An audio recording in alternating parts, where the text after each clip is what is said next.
The Marvel Knight. This video is purely for entertainment and does not infringe on copyrights or laws. The rights to the novel and image belong to the original author. We do not claim ownership. Don't like waiting and want to listen to this fanfic in full now? Subscribe to our Patreon, where you'll find the best fanfics. Chapter 126, Major Event 1, Intertwining. Now, let's give the warmest applause to welcome Chief George Stacy and a brave men of the Manhattan Police Department to the stage to receive the George Medal. As soon as the New York governor finished speaking, thunderous applause broke out from the audience. Chief George Stacy and 6 of his men walked in neat steps onto the makeshift podium. This time, the award ceremony is being broadcast live around the world. At the scene, dozens of news media and anchors from various platforms used various methods to present the award ceremony to audiences around the world. The executioner's right hand transformed into a sniper rifle again. Boss Kingpin has ordered that a big man should have a big man's death. There is no better time than to award a medal. The executioner finished speaking, with a signature cruel smile on his lips. The sniper rifle's lens was already aimed at the head of the New York governor. Downstairs from the executioner, the retired soldier had also aimed his sniper rifle at George Stacy's head. Once these 2 shots were fired, the whole of New York might be shaken. On the podium, the governor of New York State was talking to George Stacy in a kind voice. "George, your heroic actions not only saved the face of the New York Police Department, but also saved my current position. I owe you a big favor both publicly and privately, Governor. I, George, do things with a clear conscience. Whether you become governor or not has nothing to do with me." "What a clear conscience." "I hope you can continue to work hard in the future." "Yes, Governor. Come, I'll put the medal on you." Just as the governor of New York State was putting the medal on George Stacy, a car suddenly broke into a corner of Times Square and exploded, attracting everyone's attention. The attention of the governor of New York State and George Stacy was all attracted by the explosion. At the same time, in the Times Square building, 3 old men raised their guns at the same time in tacit understanding. Bang! At this moment, the executioner's sniper rifle fired first. George Stacy instantly felt a hot sensation on his face. The next second, George Stacy saw the governor's body staggering and falling to the ground, and his death was extremely miserable. "Governor." George Stacy immediately knelt down to check on the governor. "In fact, you don't need to check to know the result of this situation. Being hit in the head by an anti-material sniper rifle is absolutely dead." But George Stacy's unnecessary move saved his life. George Stacy had just knelt down when the sniper rifle in the hands of the retired soldier rang. George Stacy was lucky to have brushed shoulders with death. "Fuck." A girl in the crowd cursed inwardly, took out a pair of guns from her pocket, and shot at George Stacy. George Stacy's reaction was not slow either. He heard the sound of the sniper rifle just now, and also saw the bullet marks left behind him. George Stacy immediately realized that he was also one of the targets of the sniper. George Stacy immediately gave an order: "Everyone lie down immediately. Anyone standing is a terrorist. Kill them all." Everyone present immediately lay down on the ground obediently. George Stacy's move was very clever. First, force everyone to lie down to prevent the terrorists from escaping. Then wait for reinforcements to arrive. Control the scene, search everyone one by one, and take anyone with a gun back for investigation. This plan is a sure thing and the safest plan. You are worthy of being the police chief. All these years of police work have not been in vain. Fortunately, I am a step ahead." Jenny saw that she could not kill George Stacy, so she decided to take her people away. At this time, a car broke into another corner of Times Square. What was jaw-dropping was that this car actually rushed straight to the temporary podium. Duang! When the car hit the temporary podium, the bomb in the car was detonated. Jenny didn't care about the result, and directly took out her 2 guns and shot at the crowd at random. Seeing that lying on the spot was life-threatening, the people on the ground immediately stood up and fled in all directions.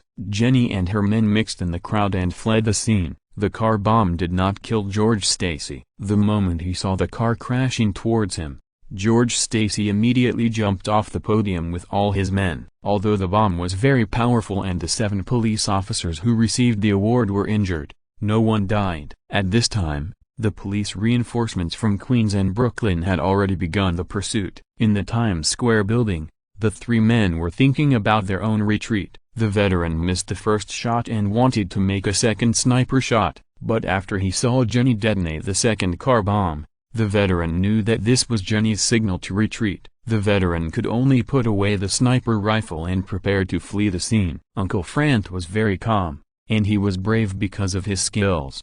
When Jenny retreated, Uncle Frank did not forget to use a sniper rifle to help her clear the way. Several policemen who tried to block the road were injured by Uncle Frank's sniper rifle. Lu Nian did not take action from beginning to end, and followed behind Jenny silently. Compared with the veteran and Uncle Frank, the executioner brother is the most arrogant. After killing the target, the executioner ran directly to the roof of the Times Square building, and then jumped down in front of a large group of onlookers below, fearing that others would not know that he had done this. After landing, the executioner swaggered away from the scene. Any policeman who dared to come out to block the road was sent to the governor by the executioner to report. Kingpin saw this scene on TV and shook his head helplessly. It's useless to say it many times. This kid still has the same old habit. However, the executioner's arrogant style of behavior is very similar to Kingpin's temper. In addition, the executioner can complete the task cleanly every time, which makes Kingpin acquiesce to the executioner's actions. Kingpin is not worried about the safety of the executioner at all. In Kingpin's view,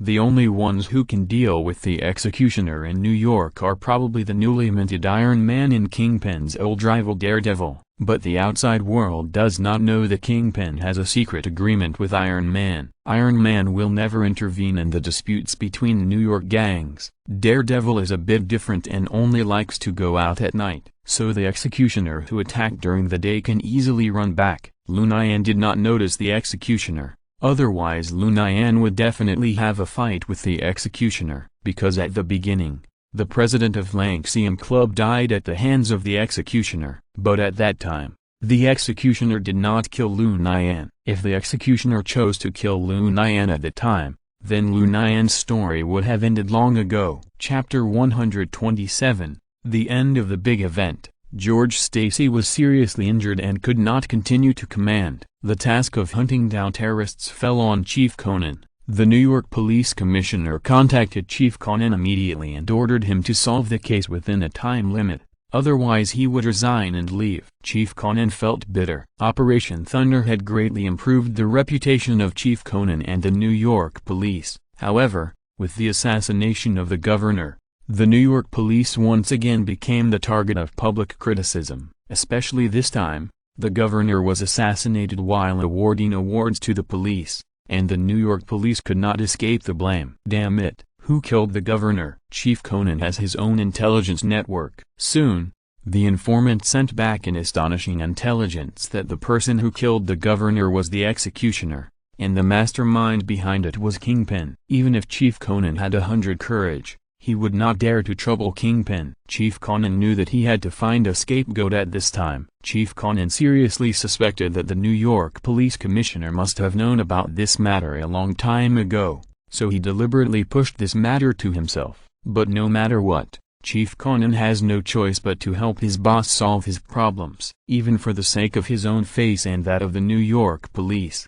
Chief Conan must find a scapegoat as soon as possible. Good fortune never comes alone, and misfortune never comes alone. Chief Conan has received another piece of bad news. In Operation Thunder, the Brooklyn police would leave some people alive at the beginning, but in later operations, the Brooklyn police did not leave any alive at all. Many small and medium-sized gangs in Brooklyn are on pins and needles. They did not sit and wait for death. In order to survive, many small and medium-sized gangs in Brooklyn took the initiative to merge and become a new big gang. Thanks to Operation Thunder, the small and medium-sized gangs in Brooklyn have completely disappeared, replaced by dozens of larger gangs. Operation Thunder should be coming to an end at this point. Fighting against the big gangs in Brooklyn, the reputation that the Brooklyn police have worked so hard to build is likely to collapse again. After all, if the Brooklyn police fight the big gangs head-on, the winning rate is 50-50. After learning that it was Kingpin who sent someone to kill the governor, The Viper gang stopped at the right time. The two words kingpin were like an invisible mountain, pressing everyone to tremble and not have the slightest emotion of resistance. After the governor was assassinated, Jenny successfully escaped from the scene. Lu Nian followed Jenny all the way and found Jenny's foothold, the former arsenal of the Dragonfly gang. Seeing this, Lu Nian regretted it in his heart. If I had known that Jenny lived here, I should have come to see it yesterday. Thanks to the executioner, Uncle Frank and the retired soldiers of the Dragonfly gang easily left the Times Square building. All the police officers at the scene were sent to hunt down the executioner. As a result, more than half of these police officers were killed or injured, but the executioner left safely. He left, not ran away. The police didn't dare to chase him in the end. The executioner used rocket launchers, heavy machine guns, and submachine guns along the way, which scared the police who came to chase him. When fighting with gang members, these police officers can be desperate, but when fighting monsters, these policemen will be afraid, terrified, and will run away. In the contempt of the executioner, the policemen who came to pursue turned around and fled. Fortunately, the media did not capture this scene, otherwise the reputation that the New York police had worked so hard to build would have completely collapsed. Lu Nian did not go to find Jenny. Lu Nian felt guilty about Garland. Garland was Jenny's only relative.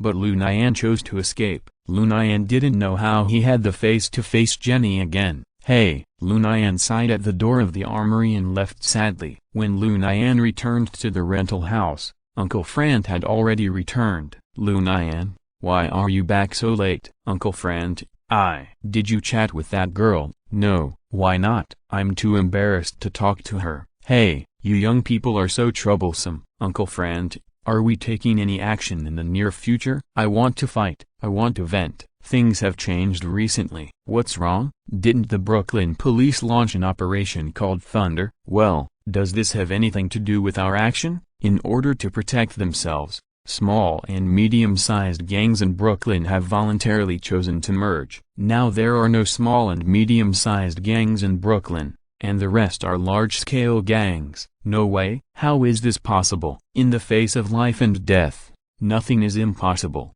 I guess the Brooklyn Police's Operation Thunder is about to end. Why? Brooklyn Police can bully small and medium-sized gangs, but they are not sure of defeating large-scale gangs. The police are also afraid of death. Humphrey, those who died are innocent. Not all of them are innocent. Among the gang members killed by the police, there are also many who have committed many crimes. Half and half. It's really not worth it. It's not worth it. But from the moment they joined the gang, they must have been prepared for death. It's just a matter of time. Uncle Frank, did you see the guy who killed the governor today? I saw it. That guy is not an ordinary person. Haha. I saw a large group of police officers chasing that guy, but they were scared by him and ran back. What? Is there such a thing? Lu Nian, let's not talk about these troubles. Tomorrow I will go to Queens to see if there is a target that can punish evil and promote good. Brooklyn is full of big gangs, and even Uncle Frank dare not provoke them easily. So Uncle Frank set his sights on the neighboring Queens. At the same time, the headquarters of the Dragonfly gang, Jenny's revenge this time did not achieve the desired goal, and a companion was sacrificed. The first car was detonated by remote control, while the one who drove the second car and crashed into the temporary podium and detonated the bomb was a member of the Dragonfly gang. As for the traitor of the Dragonfly gang, he had already disappeared after the governor was assassinated. He knew that he was finished. He betrayed the Dragonfly gang, and the Dragonfly gang had no place to stay. The governor was assassinated by unknown persons, and he knew at a glance that he would be used as a scapegoat. Rather than die in obscurity, it would be better to leave this place of trouble as soon as possible. When the New York police recovered and wanted to arrest him, he had already boarded the ship to Brazil for smuggling. As soon as Jenny appeared, the members of the Dragonfly gang stood up and shouted respectfully, "Boss Jenny." Chapter 128. The next day, the Dragonfly gang took advantage of the Thunder operation to grow and develop. Jenny took the initiative to pull some small-scale gangs onto her ship. Strength comes from numbers. Jenny's Dragonfly gang has not had any territory or income since its establishment. After absorption and integration, The Dragonfly Gang now has more than 200 members. It is too aggrieved for 200 people to live in a basement. If Jenny wants to solve this problem, she must have her own territory. However, the Dragonfly Gang has been eliminated by the Brooklyn Police Department. If Jenny uses the Dragonfly Gang again, she will definitely be targeted by the Brooklyn Police Department. By then, Jenny's jailbreak will be exposed to the world. In fact, Jenny thinks too much. In fact, Director Conan and the senior officials of the New York Police Department are more afraid of Jenny's jailbreak than Jenny. After Jenny and her subordinates discussed, they decided to officially rename the Dragonfly Gang to the Blue Gang. Jenny is undoubtedly the boss of the Blue Gang. The bosses of the 4 small gangs who have just joined the Blue Gang have become the 4 guardians of the Blue Gang, second only to Jenny in status. Next up are the backbone members of the major gangs. 10 people are selected to become the helmsman of the Blue Gang, and each helmsman is responsible for a piece of territory. The retired soldier who was on a mission before was kept by Jenny as a bodyguard. This retired soldier is called Lime, and he was once one of Garland's most trusted people. After dealing with the internal affairs of the gang, the next task is to expand. The territory of Brooklyn is occupied by the big gangs. It is difficult for the Blue Gang to get a piece of the pie from them with its current strength. So Jenny took a different approach and decided to take the Blue Gang to Queens to develop first. After the power grows, they will return to Brooklyn to take back their uncle's industry. The senior executives of the Blue Gang all agreed with Jenny's decision.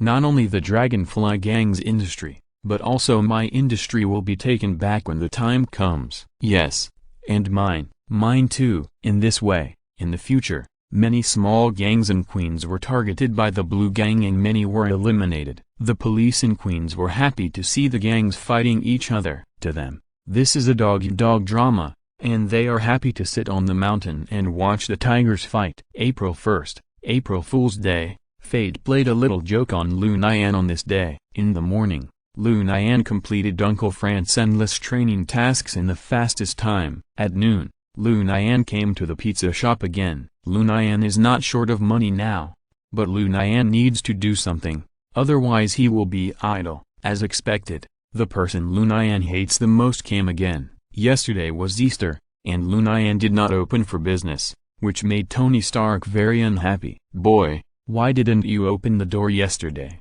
Lu Nian heard Tony Stark's words and rolled his eyes at Tony Stark. "I went to watch the fun yesterday. Ha ha ha. It was worth watching yesterday's fun. Who would have thought that the governor of New York State would be assassinated in public? The New York police have lost face. Mr. Stark, you look a little gloating." Tony Stark immediately tightened his face and asked seriously, "Did I?" Lu Nian did not answer, but looked at Tony Stark as if he was a fool, which made Tony Stark feel very uncomfortable. "Boy, I came here to eat pizza." "Old rules. Order online." "I knew you would say that. I have already placed the order," Tony Stark said, and shook the phone in his hand proudly. "Tony Big Shit, 3 16-inch Hawaiian pizzas. Is this your order?" "What big shit?" "It's Stark." "Yes, Mr. Big Shit, I'll make you pizza right away." Lu Nian ignored Tony Stark's protest and insisted on calling him Mr. Big Shit.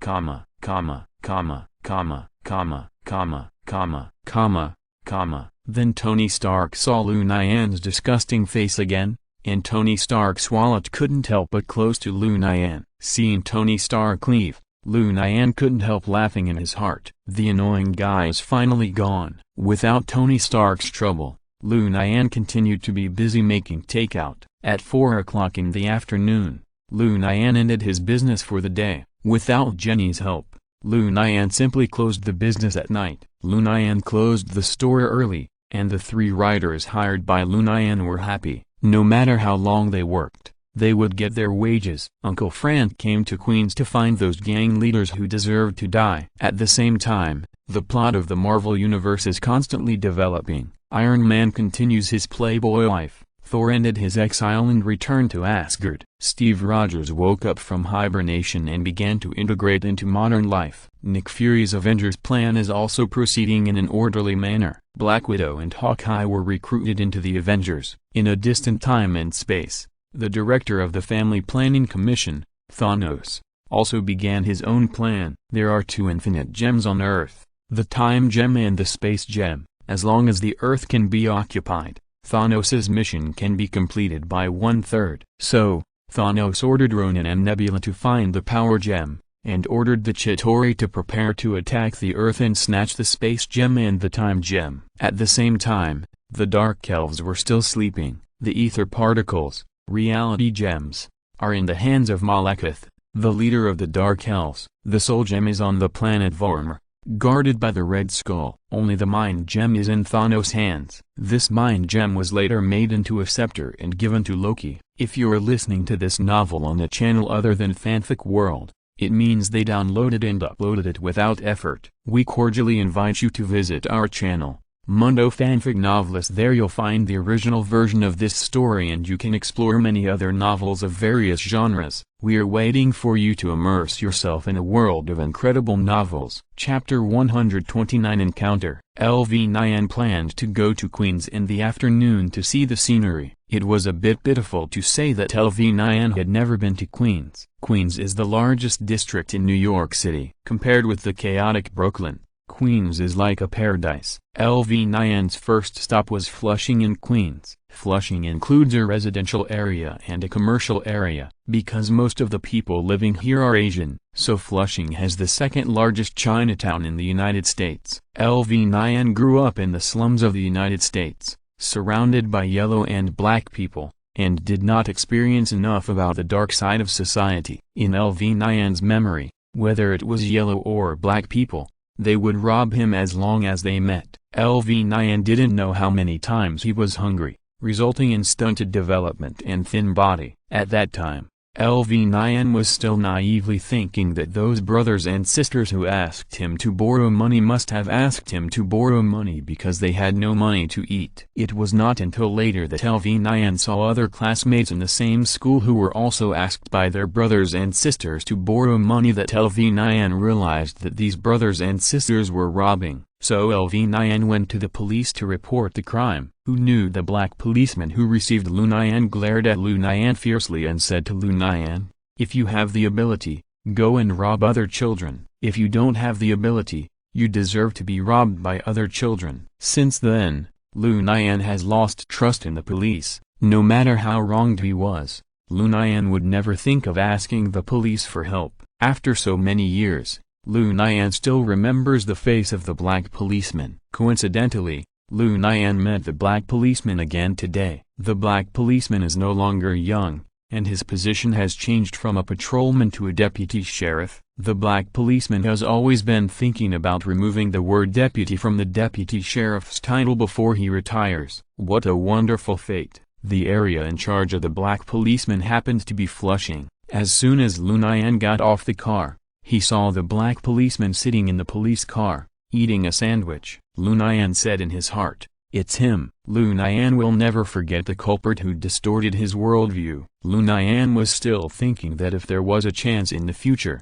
he would definitely repay the black policeman for his teachings. Unexpectedly, the opportunity came from the sky. Lu Nian looked down at the watch and estimated that the black policeman was about to get off work. Americans have a strong sense of time. As long as it is time to get off work, they will get off work on time, and they will not work a minute more, because in foreign countries, there is no overtime pay for voluntary overtime, and only fools will voluntarily work overtime. The black policeman finished his sandwich, touched his mouth, and then picked up the intercom in the car and reported, "I am patrolling 41st Ave, everything is normal." As a result, the black policeman just put down the intercom, and a robbery occurred on the road. Two black youths snatched the bag from an Asian woman. Seeing this, the black policeman immediately turned on the alarm and chased them all the way. But the two black youths were very slippery and ran into a small alley. The black policeman slapped the steering wheel hard,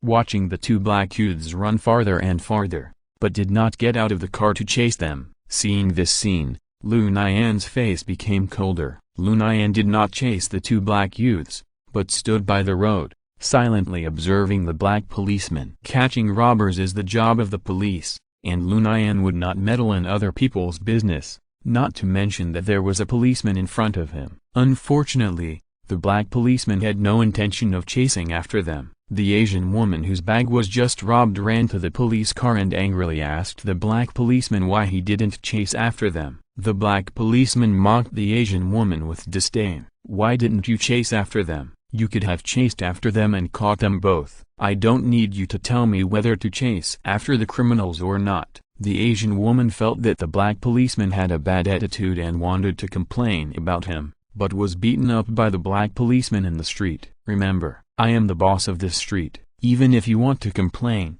you can only complain to me.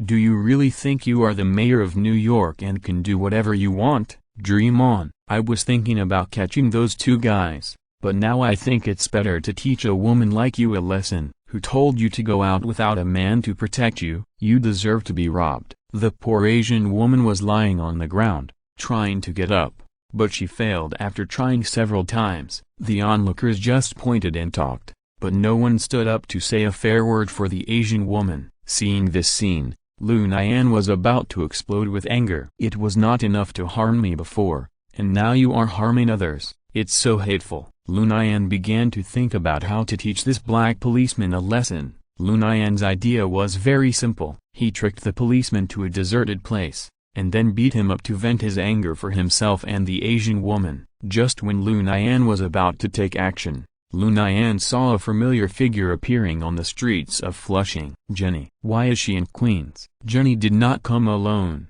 and she was accompanied by more than a dozen members of the Blue Gang. Lu Nian immediately put aside the matter of the black policeman and quietly followed. Jenny and her men came to a coffee shop in Flushing. This coffee shop is the headquarters of a small gang in Queens called the Small Knife Society. Jenny plans to settle here and gradually radiate the entire Queens. Jenny has people and guns, but no territory. Among gangs, it is the law of the jungle, so Jenny chose the simplest and most brutal way, directly killing the other party's hometown and forcing the other party to surrender. Surrender or die, choose one. Since Jenny became the leader of the Blue Gang, her momentum has been growing day by day, as if she had suddenly become a different person, which made Lu Nian dumbfounded. "Boss Jenny, you are a gangster in Brooklyn. Why do you have to come to Queens to grab my territory? We brothers have to eat too." "I don't care. You can choose to lead your men to join our Blue Gang, and I welcome you with open arms." So, Boss Jenny is not going to give us a chance to live?" Jenny heard this and knew that today's matter would not end well. Jenny uttered a word, "Kill." Gunshots rang out in the coffee shop immediately. More than a dozen of Jenny's men took out their submachine guns and fired at the people of the Small Knife Society. The coffee shop was immediately littered with corpses, which was horrible to look at. Lu Nian saw this scene through the glass window and couldn't bear it, so he wanted to go in to stop it. But when Lu Nian saw Jenny, his body instantly became stiff again. "Hey!" After a long sigh, Lu Nian chose to turn a blind eye. Chapter 130 Killer Napa. When Lu Nian returned to the rental house, Uncle Frank had already prepared dinner. "Lu Nian, why did you come back so late today?" "I went to Queens in the afternoon." "Oh, you went to Queens too?" "Yeah, and I met Jenny in Flushing." "Haha. Should I praise you for your good luck or bad luck?" "It's okay,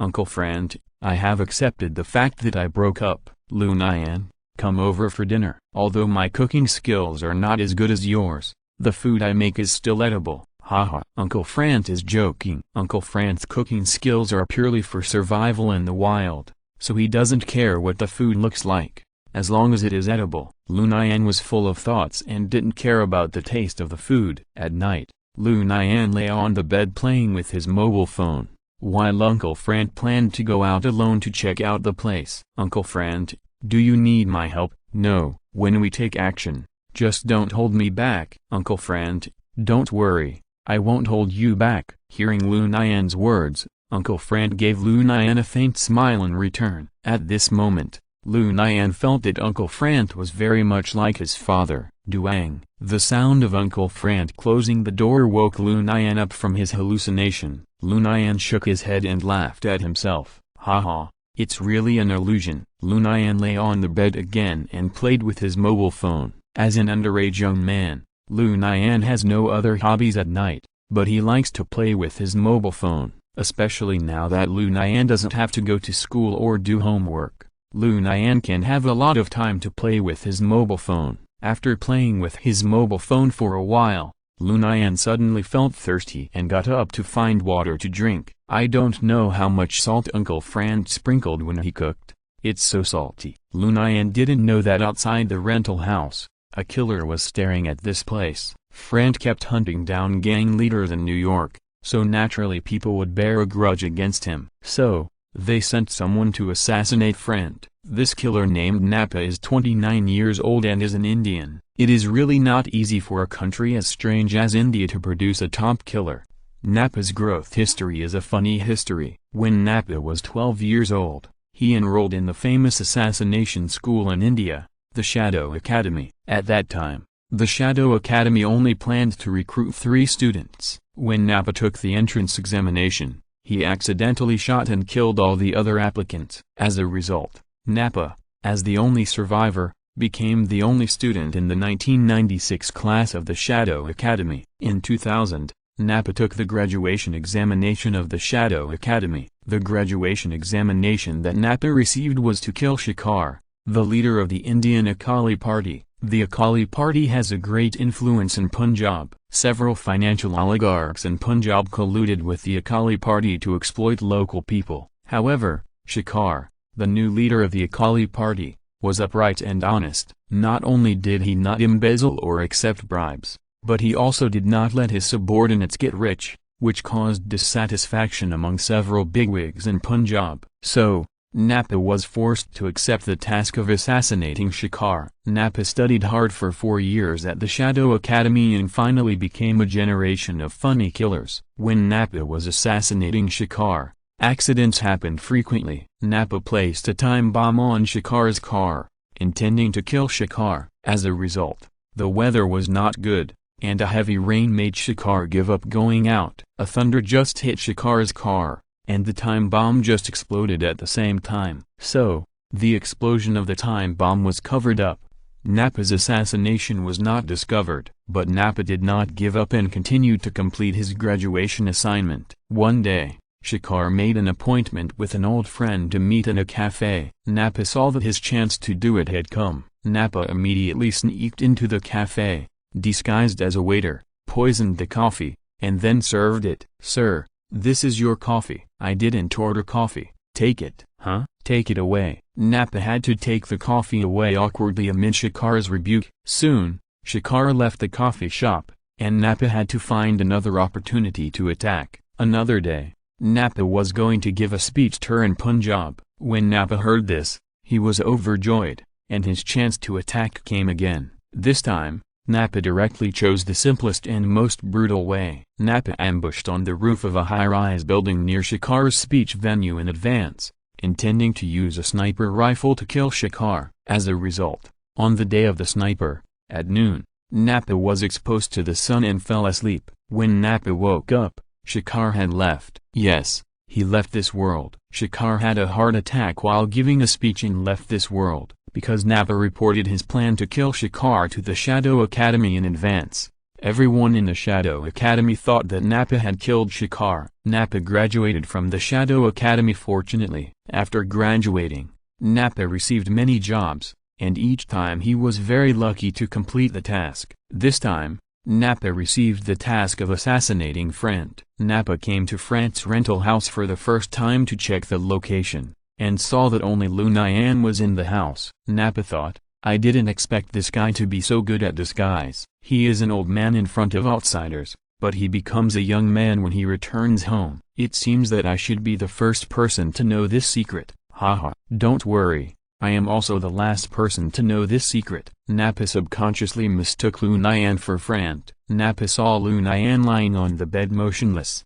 and thought to himself, "This is a good opportunity to take action." As a professional, Napa always carries office supplies with him when he goes out. Napa took out a bunch of accessories from his handbag and assembled them into a FRF2 sniper rifle. Napa raised the FRF2 sniper rifle and aimed at Lu Nian. Napa was very confident that he could easily complete the task this time. Lu Nian had been lying on the bed playing with his mobile phone, but suddenly, Lu Nian felt uneasy. After evolving into a Delta-level mutant, Lu Nian became very sensitive to the prediction of various dangers. There is danger. This thought immediately emerged in Lu Nian's mind. Without thinking, Lu Nian immediately turned over and rolled off the bed to the ground. At the same time, Nappa pulled the trigger. Bang! The bullet hit the wall of the rental house. Lu Nian took a breath when he saw the bullet embedded in the wall. What a close call. If I hadn't dodged in time, my head would have exploded. Chapter 131 Beautiful Misunderstanding.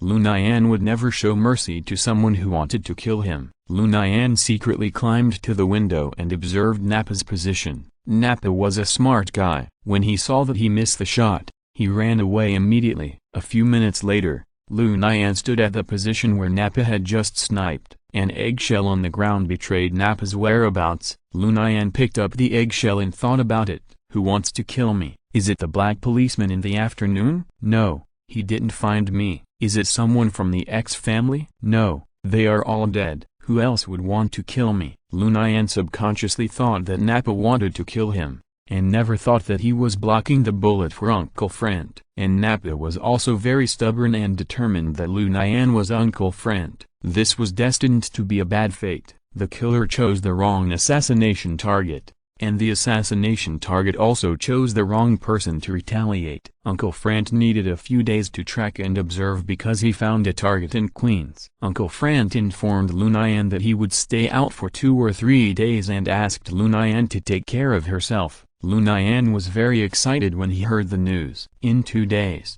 I can punish evil and promote good again. On the morning of April 2nd, Lu Nian completed the training and came to the pizza shop, ready to start business. To Lu Nian's surprise, the first customer Lu Nian welcomed after opening the door was not Tony Stark, but Nappa. Lu Nian would never dream that Nappa lived next door to him. Nappa saw the rigorous training that Lu Nian did in the morning, and he was more convinced that Lu Nian was the target of assassination. Friend, because the training that Lu Nian did was exactly the same as the training that the U.S. Marine Corps did. Lu Nian accidentally took the blame again. After Lu Nian finished the training, he went to the pizza shop to work. Nappa followed Lu Nian all the way to the pizza shop. When Lu Nian saw Nappa coming in, he immediately reminded him, "Sir, if you want to eat pizza, please order takeout with your mobile phone. The store does not support ordering." Why is that? This was the first face-to-face conversation between the killer and the assassination target. "Don't you see I'm the only one working in the store? I'm too busy." "Okay, let me see first." As a lucky killer, Nappa has earned a lot of money from working in the past few years, more than enough for a pizza. While Lu Nian was making pizza, Nappa chatted with Lu Nian. Lu Nian didn't have any suspicion of Nappa, who was also of the yellow race. "How long have you lived in the United States?" "I was born in the United States." "How long have I lived here?" "I can't tell." Although Nappa said this, he secretly thought in his heart, "It's true. Please tell the newspaper that Frant is a Native American." "Where are you from?" "India." "What are you doing in the United States?" "To negotiate a big deal." Lu Nian glanced at Nappa, who looked completely stupid. Lu Nian couldn't believe what kind of boss would send such a fool to negotiate a big deal. "What, you don't believe it?" "No, Humphrey." "What do you know?" "I'm talking about big deals that are life-threatening." As a killer, every deal Nappa makes is destined to be life-threatening. "Okay, I'll barely believe you. What's your name?" "Lu Nian." Hearing this, Nappa couldn't help but be stunned for a moment, but soon recovered. Nappa thought to himself, "Frant will definitely not use his real name to act outside. This Lu Nian must be his alias." "What's your name?" "My name is Nash." Nappa thought for a long time and came up with a fake name of Nash. "Why are you stuttering?" "I'm hungry." Lu Nian quickly made a 16-inch curry chicken pizza and placed it in front of Nappa. Curry chicken pizza is specially prepared by Lu Nian for Asian people. As an Indian, Nappa has a crazy obsession with curry. 3 meals a day, no change without curry. The curry chicken pizza made by Lu Nian is full of curry flavor, which suits Nappa's appetite very well. Nappa said gratefully in his heart, "This is the best meal I have had since I came to the United States. If it wasn't for a big business involving life and death, I would have let this guy go." Lu Nian couldn't understand Nappa's thoughts. Otherwise Lu Nian would definitely knock Nappa down with one punch. Lu Nian saw that Nappa was very happy eating, and Lu Nian was also very happy in his heart. As a chef, the biggest wish is to see that the food he cooks can be recognized by everyone. Seeing that you are eating so happily, I will give you a 12-inch Thai King Curry pizza for free. Thai King Curry pizza is actually the pizza version of Thai King Curry crab. It's just that Lu Nian peeled all the crab meat, sprinkled it on the dough, and then paired it with thick cheese and curry, which tasted different. Thai King Curry pizza. This is the first time I've heard of it. I think you will definitely like it. Just when Lu Nian was making Thai King Curry pizza, an uninvited guest came to the store. "You bastard, here I come again." "Oh, it's Mr. Shitbig." "It's Stark, not Shitbig. If you call me that again, I'll sue you for defamation." "Whatever you want, Mr. Shitbig." Lu Nian doesn't take threats. Tony Stark was so angry, but he couldn't do anything to Lu Nian. Since Lu Nian broke up with his girlfriend Jenny, Lu Nian has become a hard man, without any weaknesses, and will not be persuaded by anything. "Damn it, how can there be someone as annoying as you in this world? Are you talking about yourself?" Nappa sat on the side,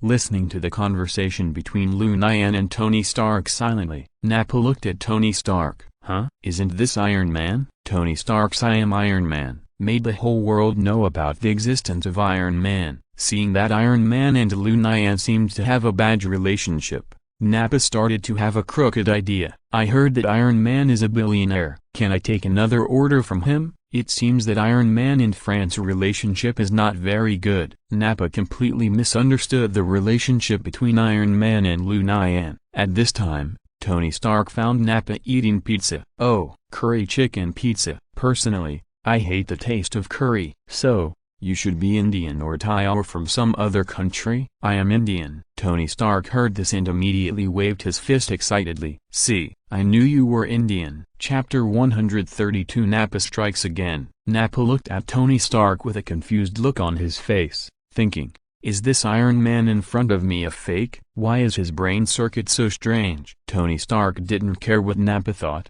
and continued to make small talk. "What's your name?" "Nappa. Nash." "What's your name?" "Nash." "Your name is exactly the same as a basketball star." "But he is white." "Really? Then I am really honored." "What are you doing in the United States?" Lu Nian interrupted. "He came to the United States to discuss big business." "What big business?" "Big business that involves life and death." "Oh, is that so?" "I don't know if Tony Stark is too smart." Tony Stark immediately thought of a bad profession. Tony Stark immediately looked at Nappa with a playful look. Nappa was nervous when Tony Stark looked at him, and cold sweat broke out on his head. "Natilda, what? Are you hot?" "Yes. A little." "Hee." Lu Nian interrupted again at an inopportune time. "Mr. Shitbig, this is the beef pizza you ordered." "Let me correct it again. It's Mr. Stark." "I am happy to call you Mr. Shitbig." "What's wrong? Do you have any objections?" "If you have any objections, you can choose not to come to my store to eat pizza." "Damn, this stubborn brat." "Ahem. Mr. Stark, you seem to have a lot of complaints about Fran." "No, you seem to have a lot of complaints about Lu Nian." "Yes. This brat is against me every day." "Then do you want him to disappear forever?" "Let him disappear? No, of course not." "If he disappears, who will make delicious pizza for me?" "You? Forget it." Tony Stark's answer made Nappa confirm again that Tony Stark is a weirdo. Since Tony Stark doesn't want Lu Nian to disappear, Nappa can't force Tony Stark to place an order with a thick face. What if Tony Stark gets angry and turns into Iron Man to knock him out? Who can Nappa complain to? Nappa lowered his head and silently ate the Thai King Curry pizza given by Lu Nian. Tony Stark was eating beef pizza while talking nonsense to Lu Nian. "Stinky boy, the beef pizza you made is not as delicious as the seafood pizza." "Mr. Shitbig, since it is not delicious, then you can choose not to eat it." "No, no, even if it is not as delicious as the seafood pizza, it is also the third best pizza I have ever eaten." Hearing this, Lu Nian raised his eyebrows and asked back, "Then what is the second best?" "Of course it is the Hawaiian pizza you made." "Mr. Shitbig, the foodie." "It's Stark." At this time, Nappa asked, "Lu Nian, can I stay in the store to rest in the afternoon?" "Sure, there are not many people in my store anyway." After Tony Stark was full, he left with satisfaction. Nappa took out his laptop and pretended to work there. Lu Nian didn't care what Nappa was doing and continued to concentrate on making pizza. Because the orders came one after another, Lu Nian was so busy that he was exhausted. At 3:30 in the afternoon, Lu Nian stopped working. After finishing his work, Lu Nian stretched his body. "Mr. Nash, you should leave. I'm going to close the shop." "Are you closing the shop so early?" "Yeah, I'll take a break at night." "Okay, wait a minute, I'll clean up." Regarding Lu Nian's previous statement, Nappa took it for granted that Lu Nian must be going out to find a target. 10 minutes later, Lu Nian and Nappa left Jenny Chinese Pizza together. Nappa pretended to leave first, but actually followed Lu Nian secretly. Nappa decided to finish this order today and then return home. Lu Nian went to Flushing, Queens again. As Lu Nian expected, the black policeman was still sitting in the police car, eating a sandwich leisurely like yesterday. Lu Nian decided to put yesterday's idea into practice and find a place where no one was and beat him up. Lu Nian keenly observed that the black policeman opened the window of the police car for air, and Lu Nian immediately came up with a plan. Lu Nian pretended to pass by the police car carelessly. The black policeman was only focused on eating the sandwich in his hand and did not notice Lu Nian. The child, who knew Lu Nian, suddenly made a move and pressed the sandwich in the black policeman's hand hard on his face. After Lu Nian finished his prank, he quickly ran to an alley on the side of the road. "Little bastard, if I don't catch you today, I swear I won't be a human being." The black policeman got out of the police car with an embarrassed look on his face. The people around saw this scene and tried hard to hold back their laughter. Everyone dared to be angry but dared not say anything about this black policeman. Now seeing him being tricked by a child, they all applauded in their hearts. The black policeman quickly took out his pistol and started chasing Lu Nian. Lu Nian deliberately slowed down to let the black policeman catch up slowly. The two of them, one in front and one behind, soon entered a dead end. "Stinky boy, you are dead today." After the black policeman finished speaking, he raised his pistol and walked towards Lu Nian. Lu Nian immediately pretended to be very scared. "What are you going to do?" "Don't come over here." Nappa has been following behind Lu Nian. As a professional, Nappa always carries an M1911 pistol with a silencer in his arms. When Nappa saw Lu Nian and the black policeman turning into a dead end, Nappa thought happily, "The opportunity has come." Nappa did not show up, but just hid in the corner and secretly observed. The intelligence Nappa obtained said that Frant was a retired captain of the U.S. Marine Corps, and it was easy for him to deal with an ordinary policeman. Nappa saw Lu Nian pin the black policeman to the ground and beat him up. Lu Nian seemed to vent all of the grievances he had suffered for so many years on the black policeman. Of course, Lu Nian did not kill him, but just made the black policeman suffer a little more. After Lu Nian beat him up, he was about to leave, and Nappa appeared at the entrance of the alley with a hood and a pistol in his hand. "Who are you?" "The one who wants to kill you." "Humphrey, you are the one who tried to assassinate me with a sniper rifle last night, right?" "Yes, it was me." "In that case,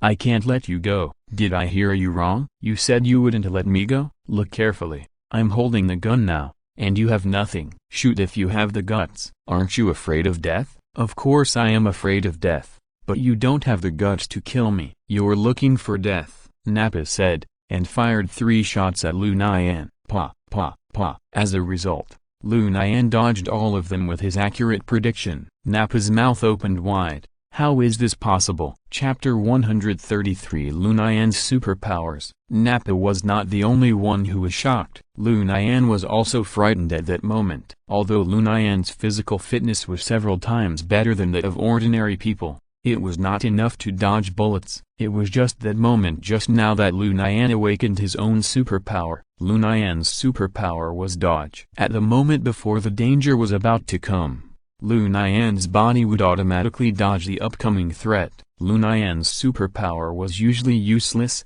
but it could make Lu Nian invincible in battle. But this was only relative. If the enemy on the opposite side attacked fast enough or used range attacks, Lu Nian would still be hurt or even die. When the 3 bullets flew towards him just now, Lu Nian wanted to dodge but couldn't. At this moment, Lu Nian's body reacted by itself, and he dodged the 3 bullets flying sideways at an extremely fast speed. Although it was only 1/1000th of a second, Lu Nian felt that his body was out of control. This feeling made Lu Nian very unhappy. Lu Nian had not yet realized that this was his superpower, and there was some rejection in his consciousness. And Nappa, who was shocked, fired the remaining 9 bullets in the gun. Ah! Lu Nian screamed, and his body dodged left and right again, dodging all 9 bullets. At this time, Lu Nian finally realized that something was wrong with his body. But now is not the time to think about this problem. Lu Nian will never show mercy to those who want to kill him. Seeing Lu Nian running towards him, Nappa was scared and ran away. Fortunately, there were many people on the streets of Flushing, and Nappa quickly hid in the crowd with the help of professionals. Seeing the endless stream of people on the street, Lu Nian had no choice but to give up the pursuit. Nappa tore off his disguise at this time and hid in a coffee shop. Nappa, who was still frightened, quickly ordered a cup of coffee to calm down. But a few minutes later, Nappa was scared to death because Nappa saw Lu Nian also walked into the coffee shop. Yes, this coffee shop is the new headquarters of the Blue Gang. Nappa immediately lowered his head and prayed that he would not be discovered by Lu Nian. Lu Nian came here just to take a look at Jenny and didn't notice Nappa at all. Men always miss their first love, and this is the case with Lu Nian now. Although he and Jenny have only been together for more than a month, Jenny has occupied a place in Lu Nian's heart. However, Lu Nian came at the wrong time. Jenny took her men out to grab territory. If a gang wants to survive, it must have territory. With territory, people will continue to join and have a stable source of income. Although the Blue Gang has more than 200 people, it has no territory or any underground business. The money left by Lu Nian can only support it for a while. For the development of the gang, Jenny took her men to fight all over Queens and conquer piece by piece of territory. Lu Nian knew all these things from Uncle Friend. Lu Nian, who did not see Jenny, turned back and went back to the rental house to sleep dejectedly. And Nappa, who was frightened, decided to give up this order and fled back to India in a hurry. 2 days later, Uncle Friend returned to the rental house. Lu Nian, your girlfriend is really amazing. She's quite a figure. Uncle Friend, why do you say that? You may not know, I saw with my own eyes your girlfriend leading dozens of people to compete with other gangs for territory. Is she too impulsive to do this? No, your girlfriend has a master by her side, who looks like a retired soldier and is very skilled. I believe that as long as he is around, your girlfriend will be safe. Is that so? You don't know. Your girlfriend took over the territory of 2 streets in just 3 days. It's really crazy. Is 2 streets a lot of territory? You really don't understand anything. These 2 streets are occupied by a total of 5 gangs. Think about it. What? So Jenny has to face the siege of 5 gangs? Yes. Guess what the result is? Your girlfriend not only led people to deal with the 5 gangs, but also forcibly merged 3 of them. Lu Nian immediately asked worriedly, what about the other 2 gangs? The other 2 gangs are a bit too strong, and your girlfriend can't handle it, so that's it. But I think those 2 gangs won't suffer this loss. They will definitely find a way to retaliate. Uncle Friend, please help Jenny. I guessed you would say that. Uncle Friend took out a map of Queens, but this map was densely covered with words and dozens of circles. Uncle Friend, is this the result of your 3 days? Haha. Of course, the Marine's ability to collect intelligence is definitely not bad. Awesome. Lu Nian, look here. Uncle Friend pointed to Colden Street, which is across the street from Flushing. What's here? One of the other 2 gangs has its headquarters right here. Uncle Friend, are you planning to raid their lair? This is a one-time solution. They must have a lot of people, otherwise Jenny wouldn't have chosen to stop. Haha, you guessed right. There are at least 100 people on the other side. Just the 2 of us? Of course. Who else do you think will help us? Okay, for Jenny, let's fight. The people in this gang are not good people either, so you don't have to feel psychologically burdened. After my investigation over the past few days, this gang forces women of good families into prostitution, commits all kinds of evil, and has no conscience. Killing them is to get rid of harm to the people. But, Uncle Friend,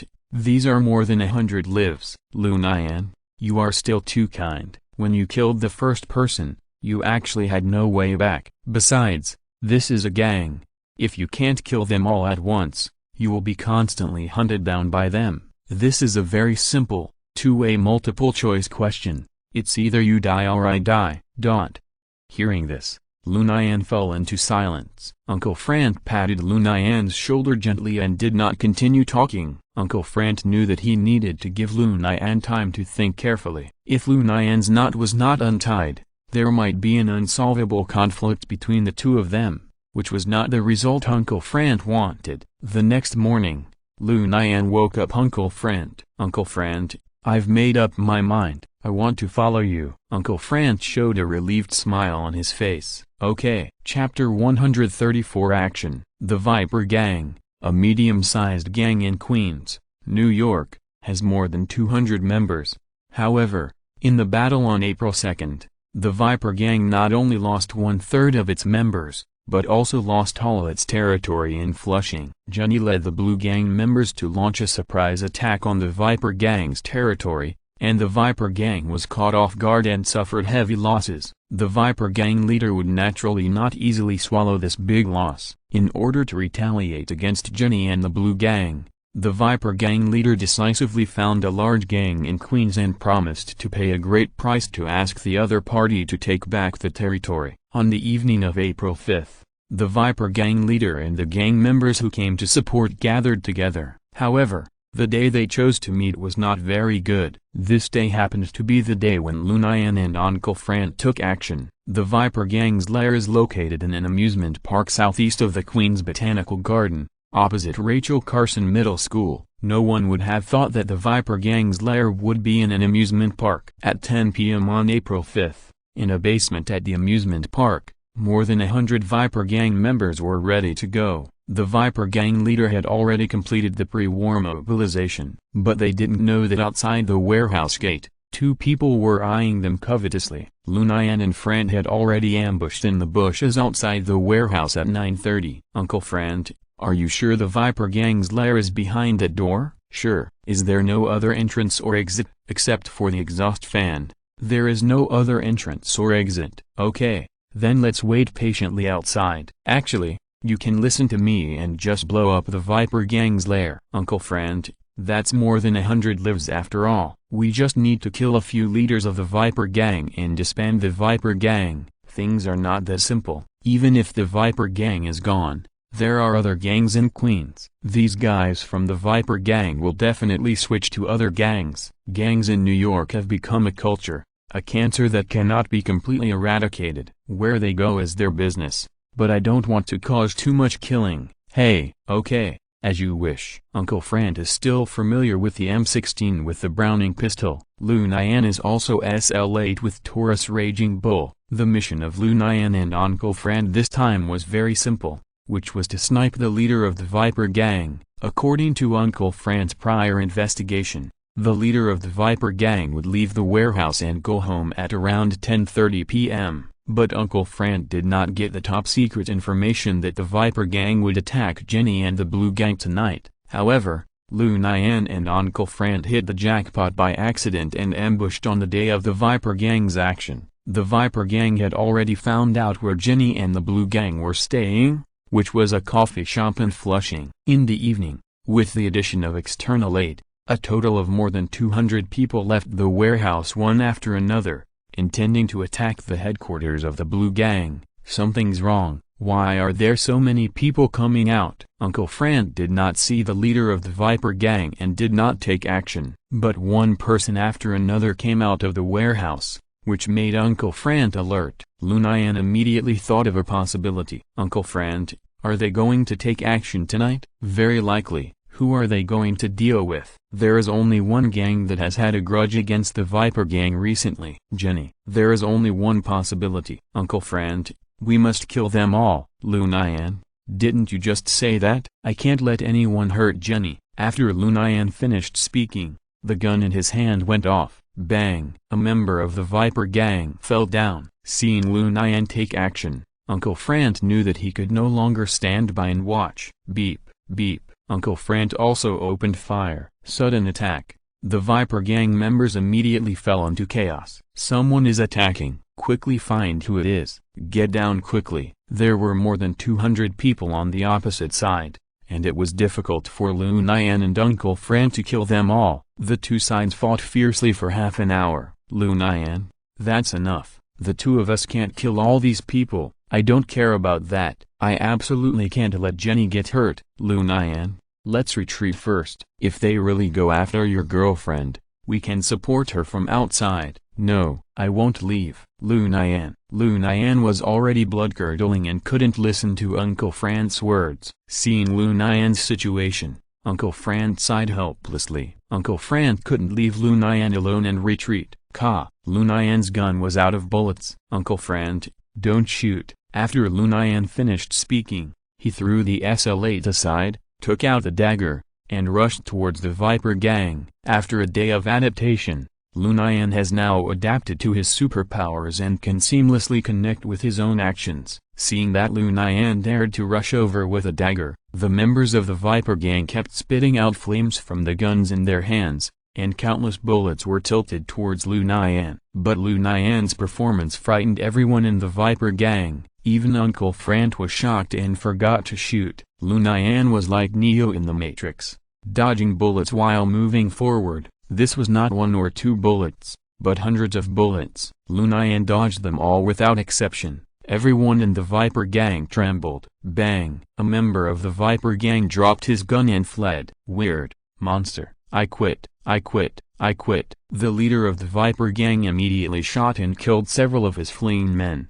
but still could not stop his men from fleeing. When the leader of the Viper gang came to his senses, Lu Nian had already appeared in front of him with a dagger. "You can't kill me. I am." Before the leader of the Viper gang finished speaking, Lu Nian directly stabbed the dagger into his chest. The leader of the Viper gang opened his eyes wide, and died with his eyes wide open. But the killing did not end there. Lu Nian kept waving the dagger in his hand, harvesting life after life. Even Uncle Fran, who had been on the battlefield, was shocked by the scene before him.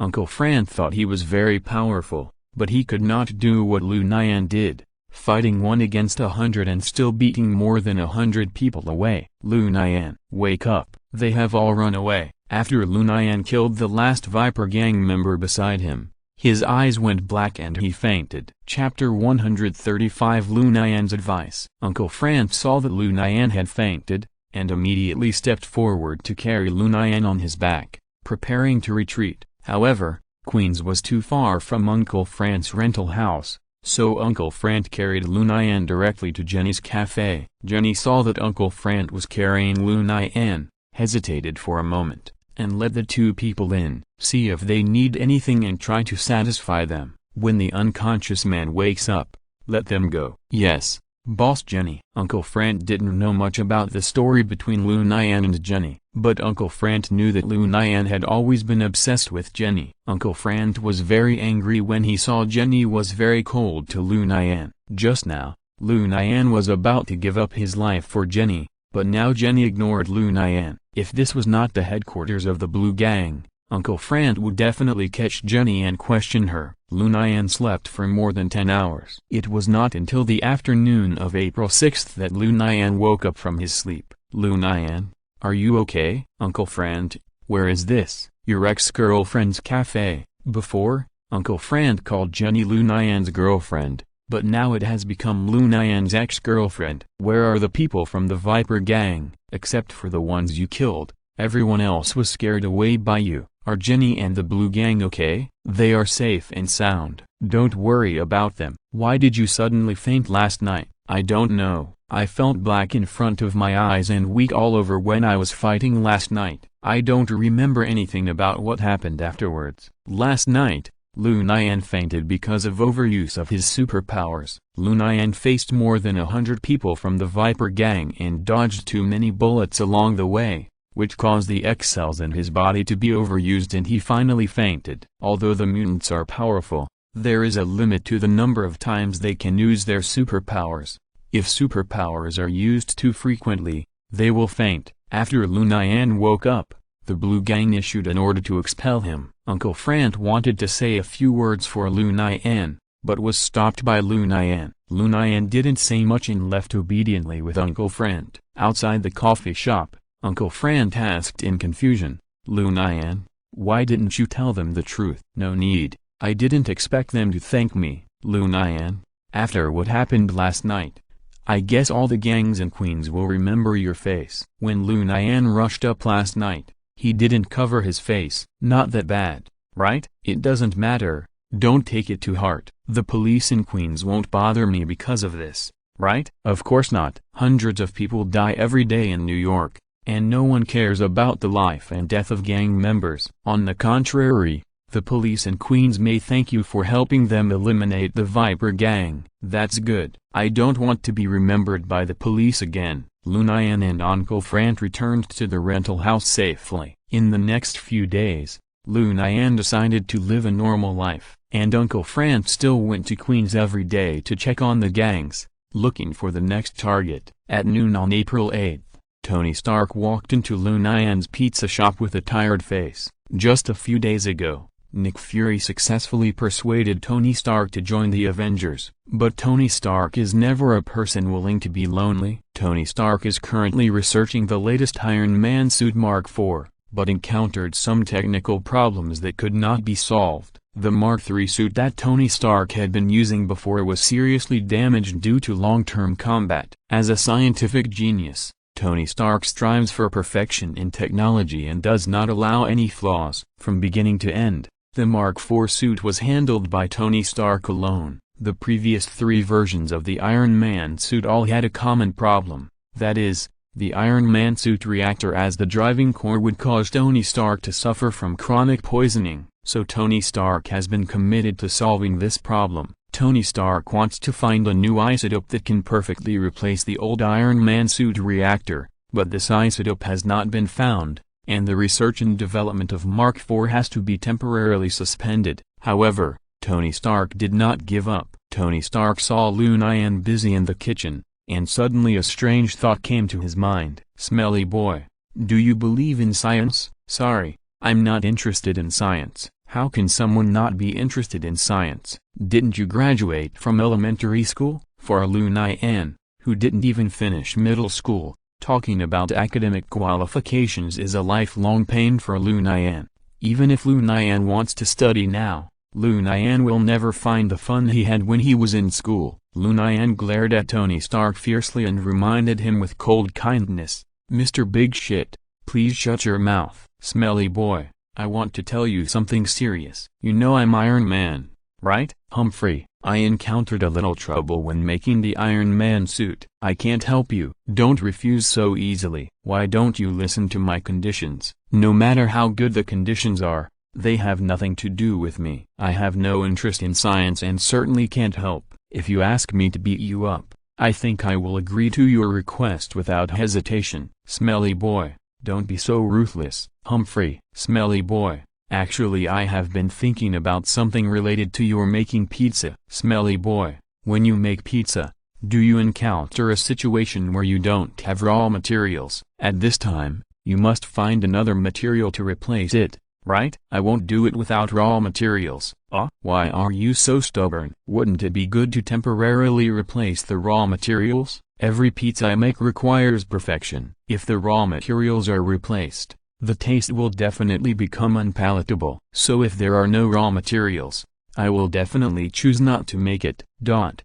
Lu Nian's answer was beyond Tony Stark's expectations, and Tony Stark was silent. Suddenly, Tony Stark slapped his forehead hard. "Yes, I have always wanted to replace another isotope. But why don't I choose to create a new isotope? Creation is far better than replacement." Tony Stark ran out in a hurry. "Hey, Mr. Shit. Your pizza, don't you only deliver takeout here? Send someone to deliver it to my company." If you're listening to this novel on a channel other than Fanfic World, it means they downloaded and uploaded it without effort. We cordially invite you to visit our channel, Mundo Fanfic Novelist. There you'll find the original version of this story and you can explore many other novels of various genres. We are waiting for you to immerse yourself in a world of incredible novels. Chapter 136 Rescue, Part 1. April 9th. New York was still the same New York. Early in the morning, People were coming and going on the streets of New York, and cars were flowing on the road. Another busy day in the international metropolis began. But under this glitz, countless crimes were hidden. A pair of evil hands surrounded New York. Ordinary people continued to live a repetitive life. Everything was for survival. Lu Nian also started a new day. Last night, Uncle Frank accidentally discovered a big secret. In a large warehouse along the Southeastern Railway in Queens,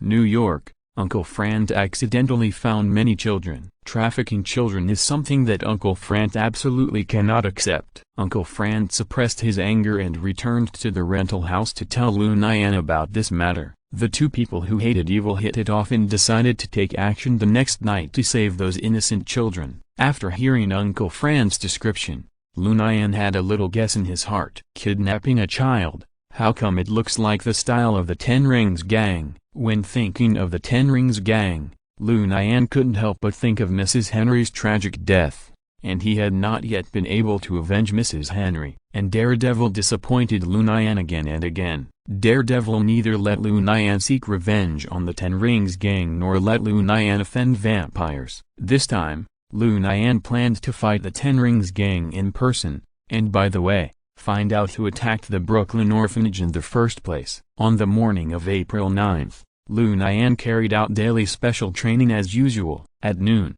when he came to the pizza shop, Lu Nian still didn't see Tony Stark. Since Lu Nian woke up Tony Stark that day, Tony Stark locked himself in the laboratory and never came out. Lu Nian took orders and made pizzas skillfully, and spent another fulfilling afternoon. Although the pizza shop didn't make much profit every day, Lu Nian was very happy. After get off work at 3:30 in the afternoon, Lu Nian came to Queens again. Before taking action at night, Lu Nian planned to see with his own eyes what kind of people the Ten Rings gang was. Lu Nian's understanding of the Ten Rings came from the description of Daredevil. As the tool of the Mandarin to conquer the world, the Ten Rings' strength is unquestionable. The Ten Rings' influence spread all over the world, with hundreds of thousands of people. Before, Tony Stark was kidnapped abroad, which was planned by the Ten Rings. The Mandarin instructed the Ten Rings to kidnap children all over the world, brainwash them from an early age,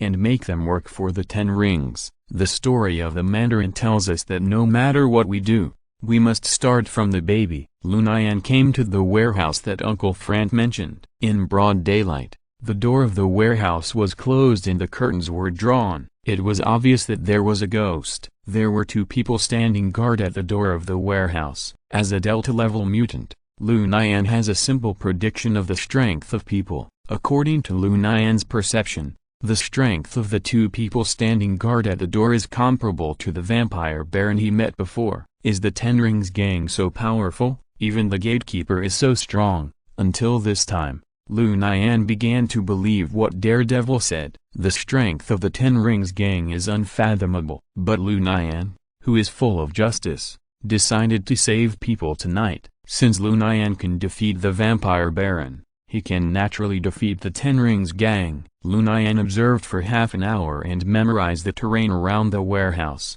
Just when Lu Nian was about to leave, something happened. Two small cars drove into the factory area where the warehouse was located and finally stopped at the door of the warehouse. At this time, two members of the Ten Rings gang who were responsible for guarding the warehouse opened the door of the warehouse and let two school buses back into the warehouse. Seeing this scene, Lu Nian couldn't help but feel nervous. They want to move the children. Lu Nian hesitated in his heart, whether to save people now. On the other side of the warehouse, Uncle Frank also saw this scene. Uncle Frank wanted to save people, but he had no equipment at hand. The members of the Ten Rings gang all had guns, and Uncle Frank alone could not guarantee the safety of all the children. Uncle Frank was used to being alone, and was not good at technical work such as saving people. At this time, Lu Nian called Uncle Frank. "Uncle Frank, where are you?" "I'm outside the warehouse you mentioned. I saw the criminals were trying to move the children. Come over and help."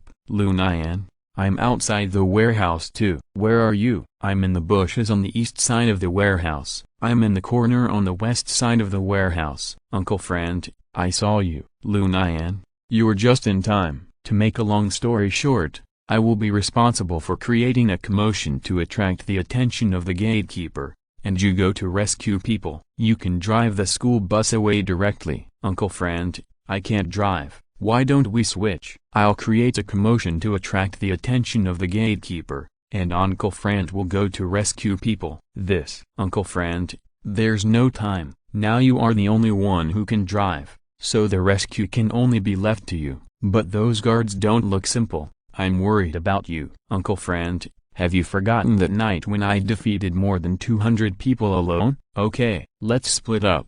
As soon as the guards leave, I'll rush to save people. Lu Nian, be careful. Uncle Frank, you too, be careful. After hanging up the phone, Lu Nian immediately began to think about how to attract the attention of the guards. The factory area is very large, with dozens of warehouses, and there is plenty of space to escape and avoid bullets. So, Lu Nian decided to use the most primitive means to attract the attention of the guards. Lu Nian picked up a few stones and walked towards the target openly. Seeing Lu Nian coming over, the two guards immediately became alert. One of the guards raised his pistol and warned Lu Nian loudly, "This is a private warehouse. Strangers are not allowed to approach. If you don't want to die, get out of here." Lu Nian heard this and a bright smile appeared on his face. "I saw a school bus stop in just now. I just wanted to take the school bus home. I wonder if I can go in." "Get lost. There is no school bus inside." "Uncle, it's wrong to lie. I just saw the school bus stop in with my own eyes." Hearing this, the two guards looked at each other, with a hint of cruelty in their eyes. "Okay, you can take the school bus. Come in with me." "Thank you, Uncle." Lu Nian smiled and followed the guard into the warehouse. The other guard followed behind Lu Nian. Chapter 137 Rescue, Part 2. Lu Nian walked into the warehouse to investigate the situation in the warehouse. According to Lu Nian's estimation, there must be at least 2 members of the Ten Commandments gang in the warehouse. After all, 2 school buses must be driven by 2 school bus drivers. As for whether there are other members of the Ten Commandments gang in the warehouse, Lu Nian doesn't know. Nothing ventured, nothing gained. As a result, as soon as the 3 people entered the warehouse, the 2 guards attacked Lu Nian. With his superpowers, Lu Nian successfully avoided the sneak attack from behind. Lu Nian knocked the guard in front of him to the ground with 2 punches. But what surprised Lu Nian was that the guard was able to get up from the ground after falling to the ground. Ordinary people would definitely not be able to stand up after being punched by Lu Nian twice. Lu Nian couldn't help but sigh. The members of the Ten Commandments gang are really extraordinary. This time it was the turn of the 2 guards to be surprised. "You actually know the Ten Commandments gang? It seems that we can't leave you alive." The murderous intent on the faces of the 2 guards became stronger. This time it was a real life and death fight. When the guards attacked just now, they just wanted to knock Lu Nian unconscious and ask for more information. But now, they just want to kill Lu Nian. The 3 of them started a fierce fight at the door of the warehouse. Although the 2 guards were not as strong as Lu Nian, they relied on their amazing physical fitness to fight and fight again and again. When Lu Nian knocked the 2 men to the ground for the 7th time, he couldn't help but ask, "Are you 2 still not going to admit defeat? You want us from the Ten Commandments to admit defeat? You're dreaming." "That's right. In the eyes of the Ten Commandments, there is never the word admit defeat. If you don't succeed, you will die." The 2 guards got up again and tangled with Lu Nian. As a result, 10 seconds later, the 2 fell to the ground again. Lu Nian didn't want to waste time with these 2 people endlessly, so this time, Lu Nian deliberately used heavy hands. As a result, the 2 still got up from the ground. "Are you cockroaches that can't be killed? You are so resistant to beatings. Hurry up, enemy attack." The 2 guards were not fools. They knew that they couldn't beat Lu Nian with just 2 people, so they decisively started to call for help. After all, this was the home court of the Ten Commandments. Soon, more than a dozen members of the Ten Commandments gang ran out from the depths of the warehouse, holding various weapons. "Now, let's see how you die." When Lu Nian heard the word die, a hint of sternness flashed across his eyes. "I wanted to get some useful information from you, but now it seems unnecessary." Since the other party wanted to put him to death, Lu Nian would not be soft-hearted. This round of fighting was much faster than before. Crack, crack, dot. Accompanied by the sound of more than a dozen necks being twisted, more than a dozen bodies of Ten Commandments gang members appeared on the ground. After killing all the enemies, Lu Nian took out his mobile phone and called Uncle Frank. "What, you dealt with everything by yourself?" Uncle Frank saw Lu Nian take the initiative to enter the warehouse just now. Uncle Frank had been worried that Lu Nian would get into trouble, but Uncle Frank did not dare to act trashly. Now, when he suddenly heard that Lu Nian had dealt with everything by himself, Uncle Frank was shocked beyond words. "Yes, I have dealt with everything." "Uncle Frank, come here quickly." "Okay, I'll be there right away." A minute later, Uncle Frank appeared in front of Lu Nian, panting. Uncle Frank pointed to the dozen bodies on the ground and asked in surprise, "Did you do all these? Are there any other people here besides me?" "You dealt with it by yourself?" "I didn't want to kill them at first, but there was something strange about these people. No matter how many times I knocked them down, they would get up from the ground. In the end, I was fed up and had to kill them all." "Well, let's go and rescue the children first, and we'll talk about other things later." Lu Nian and Uncle Frank walked towards the depths of the warehouse. The depths of the warehouse were surrounded by a circle of containers. Dozens of boys and girls sat on the ground, dumbfounded, expressionless, as if they were possessed by evil spirits. Lu Nian and Uncle Frank called out to the children one by one, but the children did not respond at all. "Uncle Frank, what happened to these kids?" Uncle Frank shook his head helplessly. "I don't know. I've never encountered such a situation. They seem to have lost their souls." "Uncle Frank, what should we do now? Should we send them to the hospital?" "Let's just call the police and let the police handle it." "But those bodies outside." "I'll handle it. I'll also handle the scene later to prove that I did it and it has nothing to do with you." "Uncle Frank, how can this be possible?" "Haha. Uncle has so many debts on his back, and today's debt is not a big deal." "Lu Nian, you go back to the rental house first." "Okay." "Uncle Frank, be careful." Uncle Frank grinned and made an okay gesture to Lu Nian. After Lu Nian left, Uncle Frank cleaned up all the fingerprints, the cameras at the scene, and all the traces of the two people's presence. After confirming that everything was correct, Uncle Frank found a public telephone booth, called the police, and then Uncle Frank hid to see what happened next. 10 minutes later, several police cars arrived outside the warehouse. 10 minutes later, more than a dozen ambulances arrived at the scene and took all the children away for treatment. As for the bodies of the Ten Rings gang members, they were taken back to the police station by the police and waited for autopsy. Uncle Frank left only after he confirmed that there was no problem, but no one expected that the bodies of the dozen Ten Rings gang members disappeared from the morgue of the Queen's Police Department that night. What's even more bizarre is that all the children who were treated in the hospital also disappeared. This has become an unsolved case in New York. Lu Nian and Uncle Frank didn't know about these things. They were also happy for saving so many innocent children. Somewhere on the earth, there is a magnificent castle. A man with 10 rings on his hands is sitting on the throne deep in the castle. The man was wearing a robe. His eyes were deep and deep, as if full of endless wisdom. This man is the creator of the Ten Rings gang Mandarin.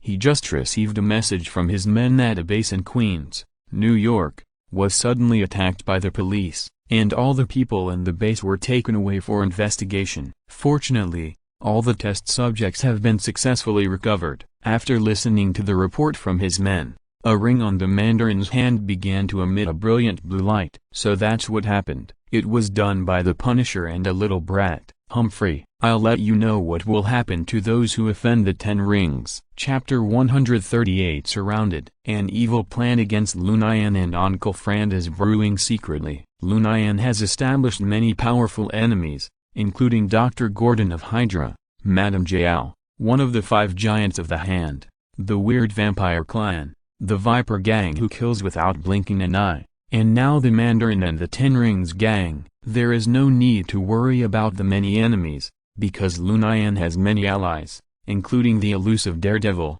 the mysterious Professor X, the funny foodie and Iron Man Tony Stark, and the Punisher who shares the same ideals with Lu Nian. Lu Nian's future life is destined to be extraordinary and boring. In the blink of an eye, it was April 10th, and the matter of the Ten Rings gang seemed to have come to an end. During this period, Lu Nian told Uncle Frant about the Ten Rings gang, and Uncle Frant was very surprised. Is there still such a powerful force in this world? Uncle Frant, the world is big, and our enemies are not just the New York gangs. I had hoped to see a peaceful world in my lifetime. Now it seems that this is just a luxury. Uncle Frant, you don't have to feel discouraged. Where there is light, there must be darkness. Where there is kindness, there must be evil. We just need to work hard to do our own things, fight crime, punish evil and promote good, and help most New Yorkers live a peaceful and tranquil life. Hearing Lu Nian's words,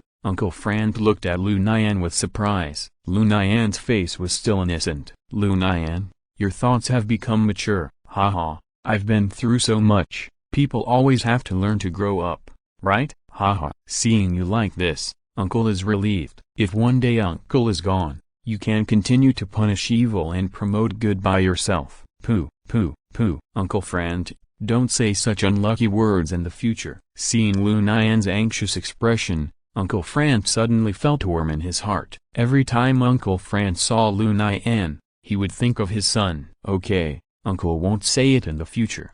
The lives of the two people temporarily returned to peace. Lu Nian followed the routine every day, training in the morning, working in the pizza shop at noon, and wandering around New York in the afternoon. When he met someone who needed help, he would help once. Uncle Frant accelerated the investigation of various gangs in Queens, looking for the next target to punish evil and promote good. Just like this, 3 more days passed. On the evening of April 13th, Lu Nian returned to the rental house as usual. It was already past 7 in the evening when Lu Nian came back, and the rental house was empty. It seems that Uncle Frant hasn't come back yet. Lu Nian was not surprised by this result, because Uncle Frant often stays out for a few days before going home. Lu Nian lay on the bed and played with his mobile phone, but at 11:30 in the evening, Lu Nian suddenly felt something was wrong. Uncle Frant usually calls me when he doesn't come back. Why is there no news today? Did something happen to Uncle Frant? When Lu Nian thought of this, his uneasiness became greater. In a small alley on 12th Road in the northeast of Queens, Uncle Frant was attacked. Uncle Frant was just tracking 2 gang members at the time, wanting to see what they were going to do. But the 2 gang members deliberately wandered around Queens and finally led Uncle Frant to this alley. At this time, several mysterious people appeared in both sections of the alley. If Lu Nian was there, he would have recognized them immediately. These people were the members of the Ten Rings gang that he had killed in the warehouse a few days ago. Uncle Frant saw 2 familiar people in this group, but he couldn't remember where he had seen them. No matter how powerful Uncle Frant was, he would never have thought that such an anti-scientific thing as the resurrection of the dead would happen in this world. The mysterious man who led the group said to Uncle Frant in an emotionless voice, "Punisher, your doomsday has come. It seems that you know my identity. I don't know who gave you the courage to plot against me, but I will definitely make you regret it." Although there were more than a dozen people on the other side, Uncle Frant was confident that with his skills, a mere dozen gangsters would definitely not be his opponents. Go, try to capture them. If you can't capture them alive,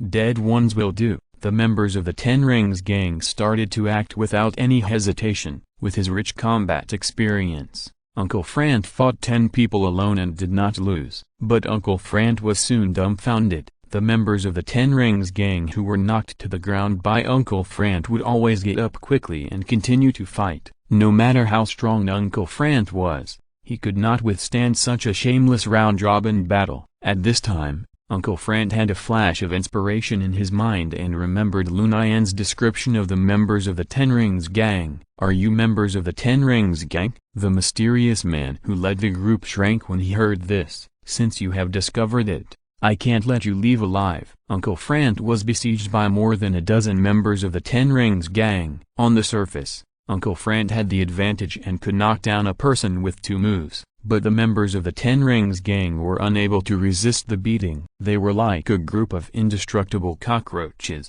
fighting and losing again and again. In the end, Uncle Frank had to kill the man just like Lu Nian did at the beginning. A member of the Ten Rings gang had his neck twisted by Uncle Frank and lay on the ground. But the next second, Uncle Frank felt bad all over, because he was clearly dead, but he actually got up from the ground and continued to fight. At this time, there was only one word left in Uncle Frank's heart to describe it: fuck. Uncle Frank used all kinds of killer moves, but he couldn't break the offensive of the Ten Rings gang members. Facing a group of people who are not afraid of death and will not die, no one can stop them. At this time, Uncle Frank planned to run away. The mysterious man who led the group discovered Uncle Frank's intention and immediately shouted, "Everyone come at me, don't let him escape." During the fight, Uncle Frank's mobile phone was also broken by the members of the Ten Rings gang. In the end, Uncle Frank still managed to break out of the siege, but the Ten Rings gang did not give up and sent people to arrest Uncle Frank everywhere. Uncle Frank had no choice but to find a safe place to hide first. The mobile phone was broken, and Uncle Frank could not contact Lu Nian or call the police. To make matters worse, Uncle Frank was also seriously injured. Due to internal and external troubles, Uncle Frank fell into a coma. Chapter 139. Looking for Uncle Frank. In the blink of an eye, it was 1:30 in the morning of April 14th. Lu Nian could no longer sit still at home and decided to go out to find Uncle Frank. When he went out, Lu Nian took the SL8 and Uncle Frank's M16. Although Lu Nian didn't know Uncle Frank's current specific situation, Lu Nian felt that it was still more reassuring to carry weapons. Lu Nian felt that Uncle Frank's loss of contact was definitely not simple. With Uncle Frank's skills, there shouldn't be any big problems. But now Uncle Frank can't be contacted. There is only one explanation. This time the opponent is very difficult. The result of Lu Nian's analysis was very close to the truth. Lu Nian didn't know Uncle Frank's specific location. He only knew that Uncle Frank was in Queens. At this time, Lu Nian had to find someone to help, and there was only one person Lu Nian could find to help. That was Jenny and her blue gang, who had just established a foothold in Queens. Dong dong dong. At more than 2 o'clock in the morning, Lu Nian knocked on the door of the cafe anxiously. After a while, Jenny appeared in front of Lu Nian. After not seeing each other for a few days, Lu Nian found that Jenny had changed a lot. Although Jenny used to speak softly, she was not cold either. But now, when Jenny speaks, she naturally carries the aura of a superior. Jenny already knows what Lu Nian and Uncle Frank did secretly for Jenny and the Blue Gang. It is difficult for a gang as big as the Viper Gang to disappear overnight without being discovered.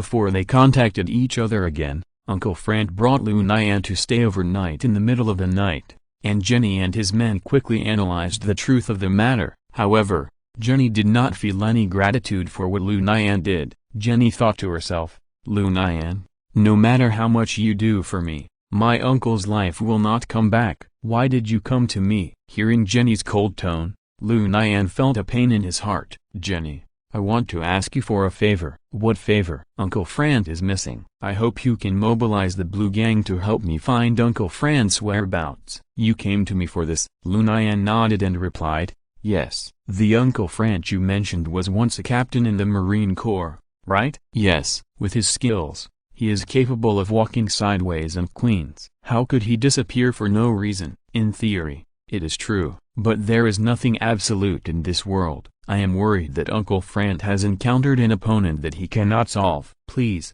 Jenny, the only one I can count on now is you."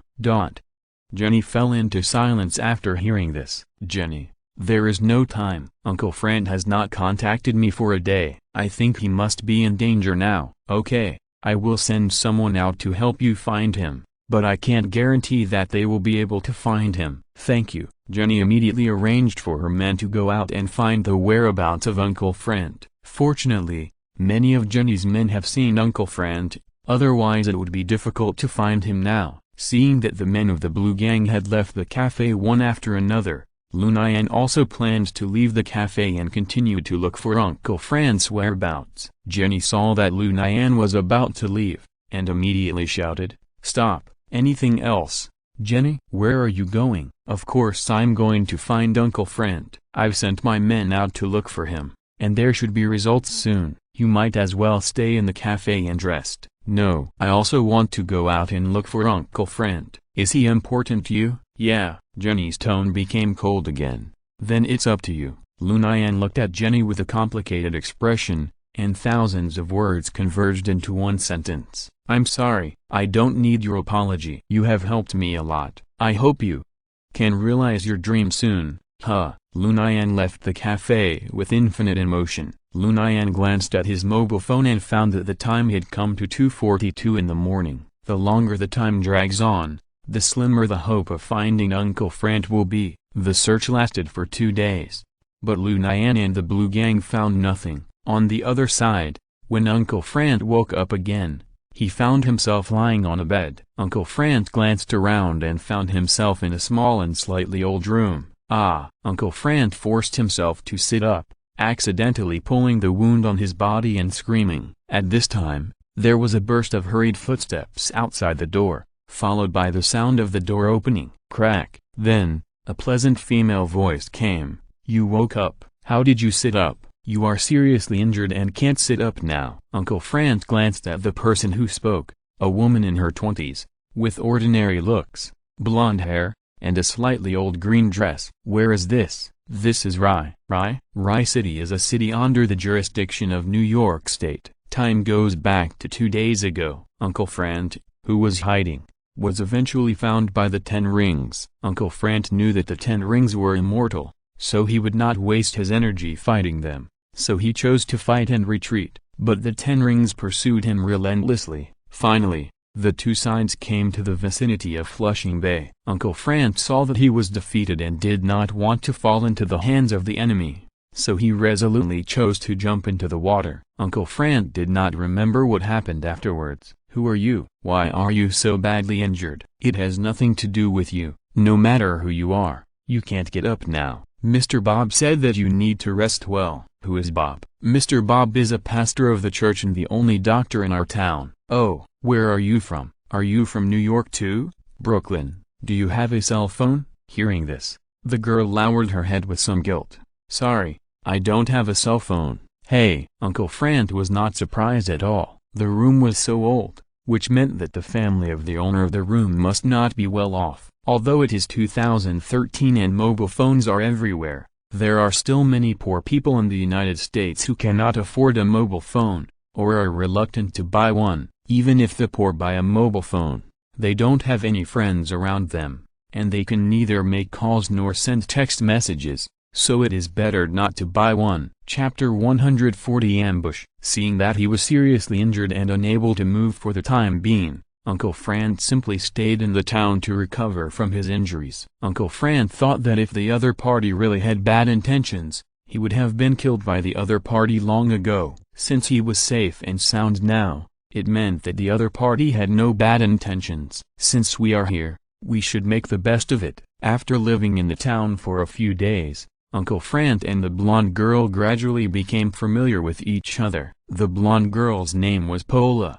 and she had lived in Rye, New York for generations. Paula's parents died in a car accident, and Paula now lives alone. Uncle Friend came into contact with Paula and found that Paula was a very kind-hearted girl without any scheming. After Uncle Friend's injuries were relieved, Paula would help Uncle Friend take a walk in the town. Whether they met people or animals on the road, as long as they needed help, Paula would always run up to help them as soon as possible. Not only Paula, but the people in the town were very kind. This made Uncle Friend feel a completely different kind of human nature here. It turns out that people can be so kind. Paula's salary is not high and their life is very tight, but Paula buys some fish and meat every day for Uncle Friend to replenish his body, which makes Uncle Friend very touched. But he can't repay. Where there is joy, there is sorrow. Tragically, Uncle Friend wanted to call Lu Nian to pick him up, but he had no money. Uncle Friend floated in the water for so long that his bank card was soaked and could no longer be used. The people in this small town seemed to be isolated from the world,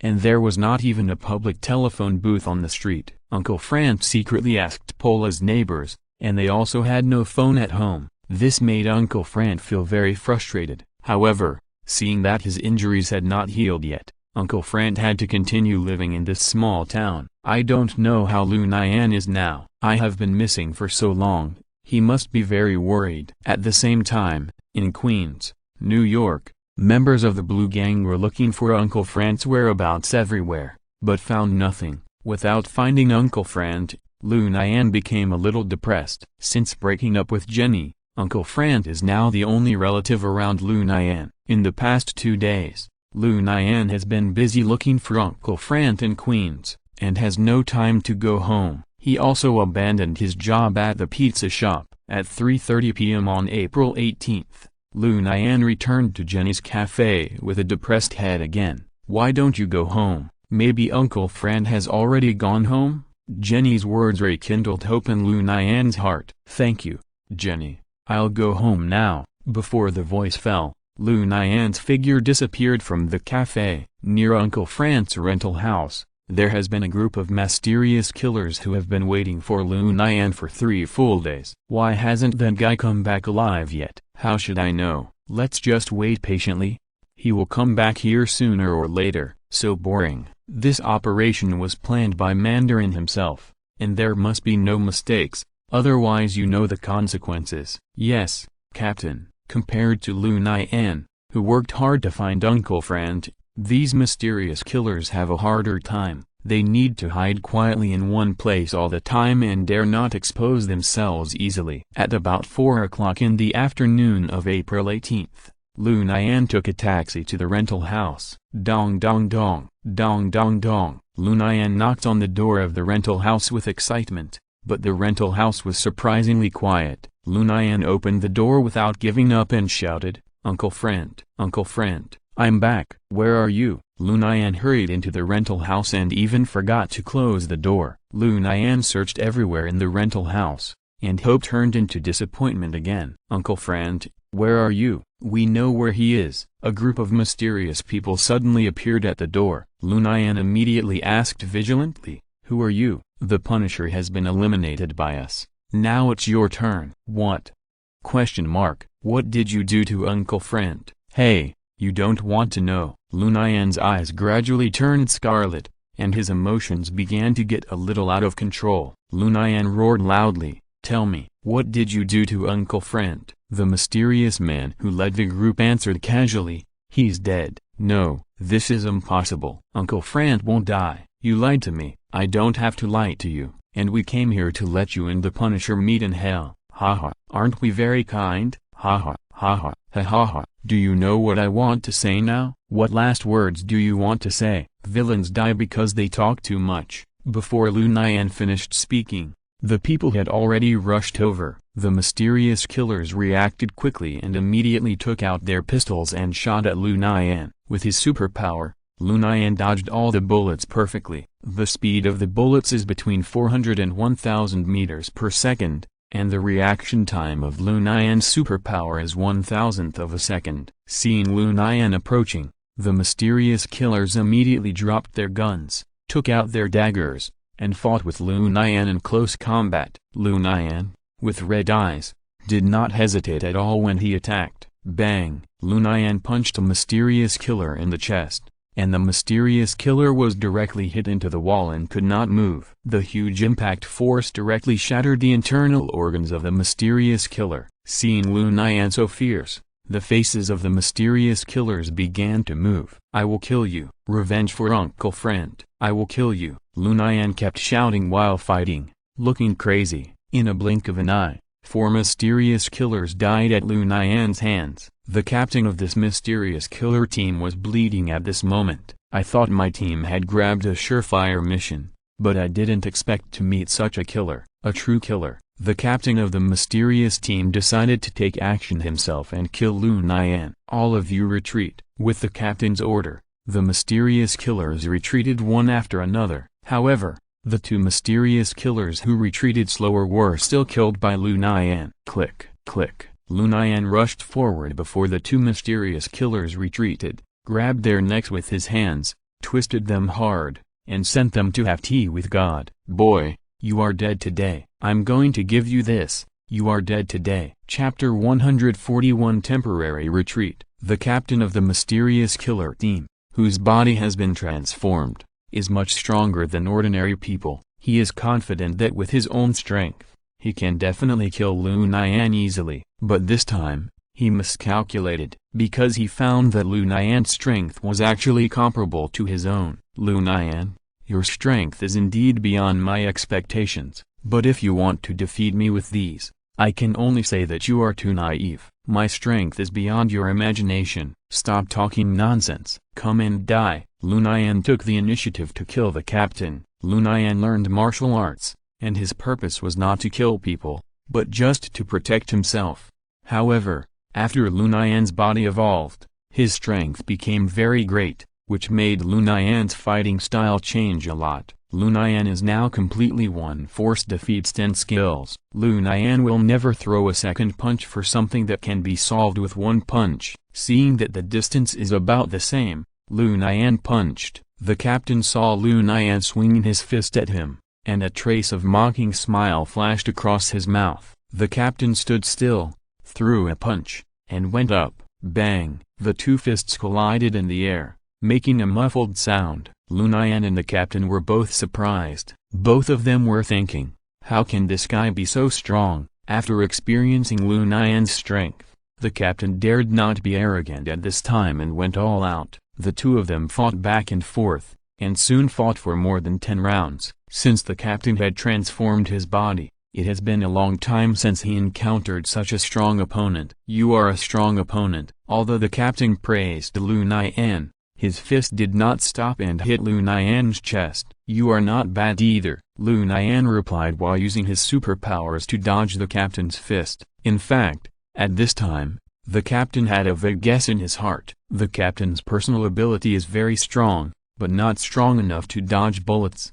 But Lu Nian can easily dodge bullets. The captain suspected that Lu Nian had superpowers. Because Mandarin is a person with superpowers, the captain did not find it strange that Lu Nian had superpowers. The battle continued. No matter how the captain hit, he could not hit Lu Nian. But the captain had too much combat experience, and Lu Nian was also unable to make a final decision. Although the captain had some injuries, they were not fatal. The captain began to get scared. If the fight continued like this, it would only be a matter of time before he was beaten, and with Lu Nian's methods, he might kill him. Lu Nian also began to worry. Lu Nian knew that if he consumed too much of his superpowers, he would fall into a coma. A protracted war would be disadvantageous to Lu Nian. Both of them had their own ulterior motives. Bang! After the two men kicked each other again, they each took 5 steps back. The captain took the initiative to speak. Why don't we stop here today? Fight if you want, stop if you want. Do you think I'm easy to bully? I was only ordered to kill you, but the intelligence was wrong. I didn't expect you to be so strong. It's hard for us to decide the winner today. Why don't we each give in? You have killed 6 of my men. Let's just call it a day today. How about that? How did Uncle Fran die? The Punisher was killed by the 4th squad. Every wrong has its perpetrator. Every debt has its creditor. If you want revenge, go to the 4th squad. Where is the 4th squad? Queens. The specific address, near Flushing Bay. I can only tell you this much. I can't tell you the specific address. Okay, but next time, if you bring people to attack me again, I will definitely not show mercy. Don't worry, I'm giving up this mission. I'm really heartbroken to lose 6 elites today. Sorry, I was a little heavy-handed just now. Forget it. See you later. Under Lu Nian's gaze, the captain really left with his men. The several corpses on the ground were also taken away by the captain. Lu Nian returned to the rental house and fell asleep immediately. Lu Nian had not slept for 2 days and 2 nights in order to find Uncle Fran. The fierce battle just now consumed all of Lu Nian's limited physical strength. Lu Nian felt extremely tired and fell into a deep sleep. When Lu Nian woke up again, it was already noon the next day. After Lu Nian learned about Uncle Fran's death from the captain, he made up his mind to avenge Uncle Fran himself. The 4th team mentioned by the captain was already a group of dead people in Lu Nian's eyes. After Lu Nian had a simple lunch, he went to Jenny's cafe again. What? Uncle Fran is dead? After hearing the news, Jenny's cold face finally moved. Well, so I need you to do me one last favor. What favor? Go to the vicinity of Flushing Bay and find out the whereabouts of the Ten Rings Gang. The Ten Rings Gang? Are they the New York gangs? The Ten Rings Gang is even more terrifying than the New York gangs. You just need to help me find out the whereabouts of the Ten Rings Gang. This time, I will personally take action to eliminate them. Also, don't let your people offend the Ten Rings Gang. You are no match for them. Lu Nian, why do you always have to provoke such terrifying opponents? I don't want to either, but now that things have come to this, I have no way out. You just need to do me this last favor, and I won't bother you again in the future. Oh, okay. I will immediately let my people go to Flushing Bay to find out the whereabouts of the Ten Rings Gang. You can let your men focus on finding out where there are a lot of children near Flushing Bay. Children? The Ten Rings Gang is arresting children all over New York. Lu Nian told Jenny about the tragic death of Mrs. Henry. This group of bastards, they actually went to the orphanage to rob children and killed innocent people. They are really a group of scum. Jenny, I don't want to involve you. You just need to help me find the hiding place of the Ten Rings Gang. As for the rest, I will do it myself. No, this time I will help you to the end. Jenny,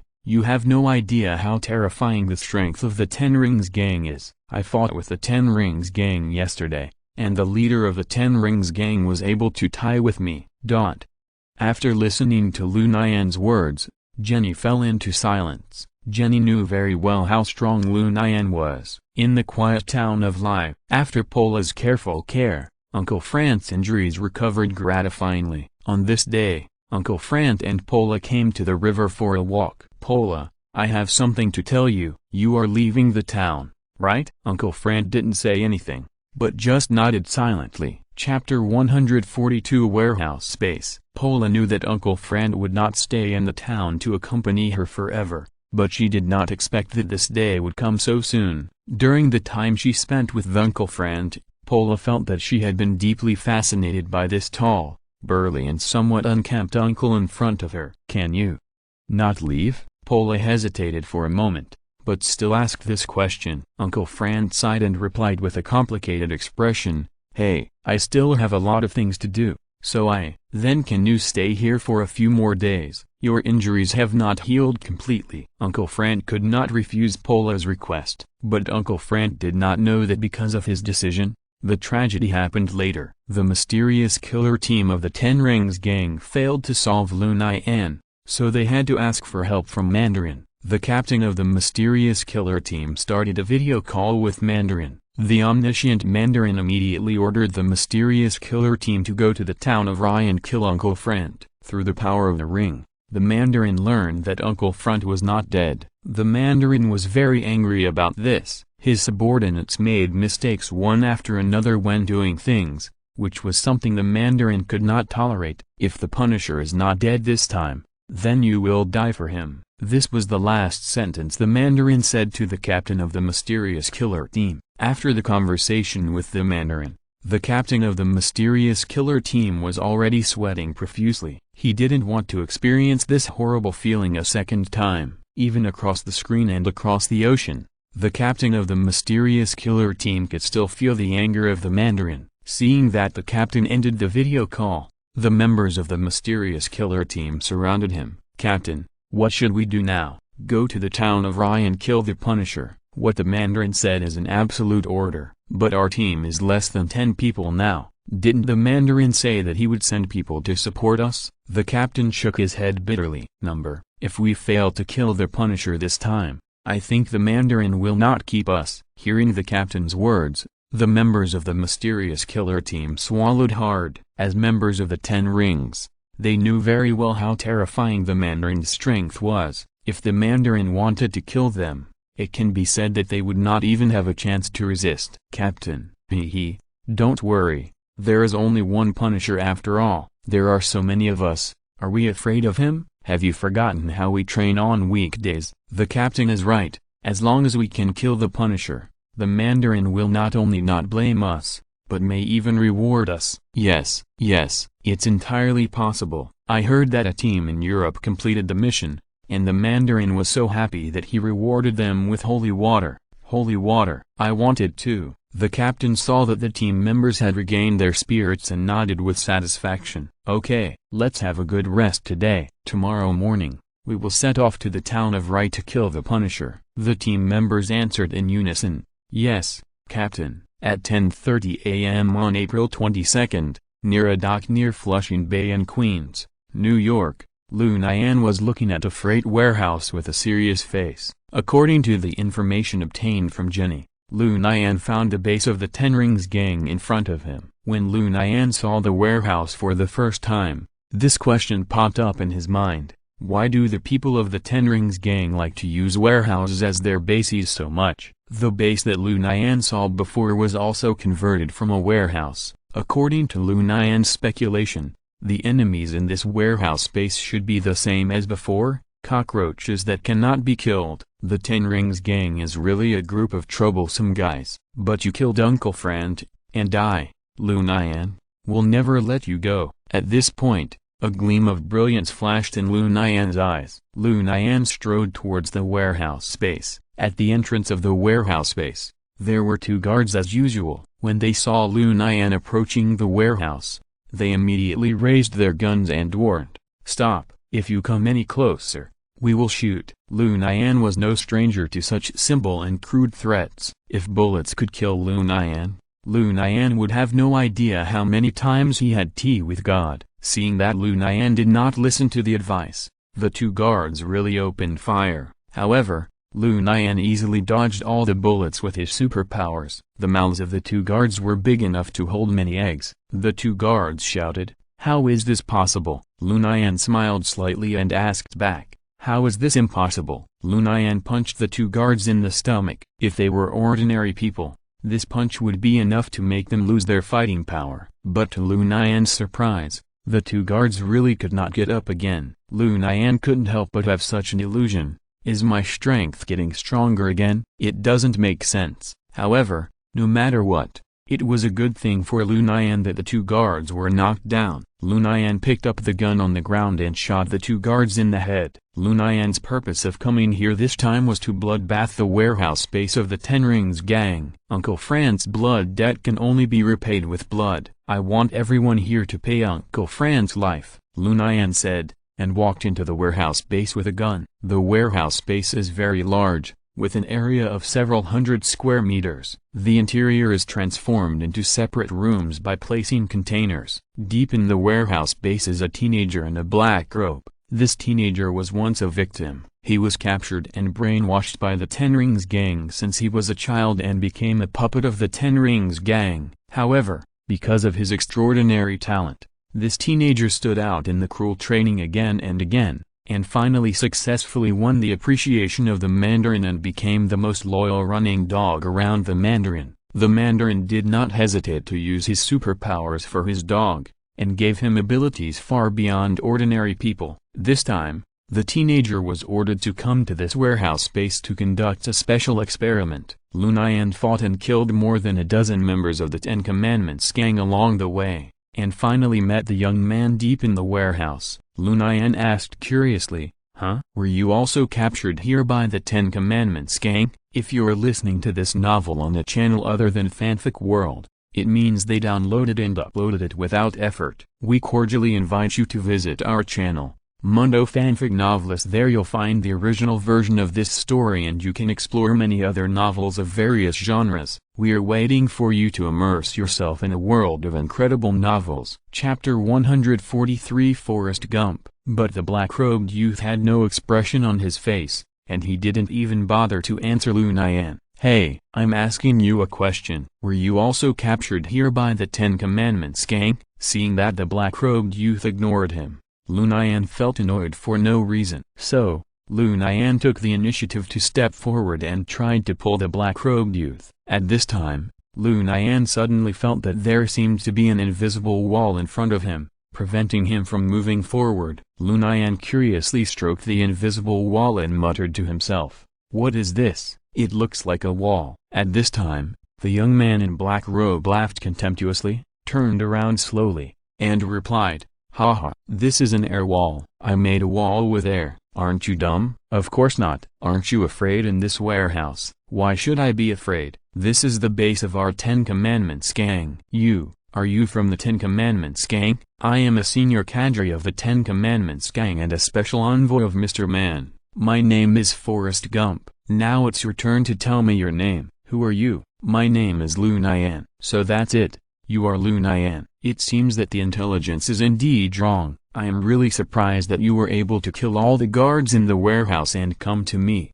However, it's just a surprise. Forrest Gump, why do you want to help the 10 Commandments gang? I see you are about the same age as me. Why do you do this? Why? Because the 10 Commandments gang gave me a new life. Are you crazy? The 10 rings are arresting innocent children everywhere in New York. Do you know about this? Haha. Of course I know, because the purpose of my trip is to take these children away. Why are you doing this? Don't you know the consequences of doing this? Of course I know, because I was once one of these innocent children. Then why are you still an accomplice? Where is your conscience? Conscience? Is there such a thing in this world? When I was captured by the 10 rings, the streets were full of indifferent people. I shouted for help, but no one came to save me. Later I was taken to a ship. I secretly asked the crew for help, but they betrayed me in a blink of an eye and beat me up. Since then, I have no feelings. I received all kinds of cruel training in the base of the 10 rings. Humphrey. Fortunately,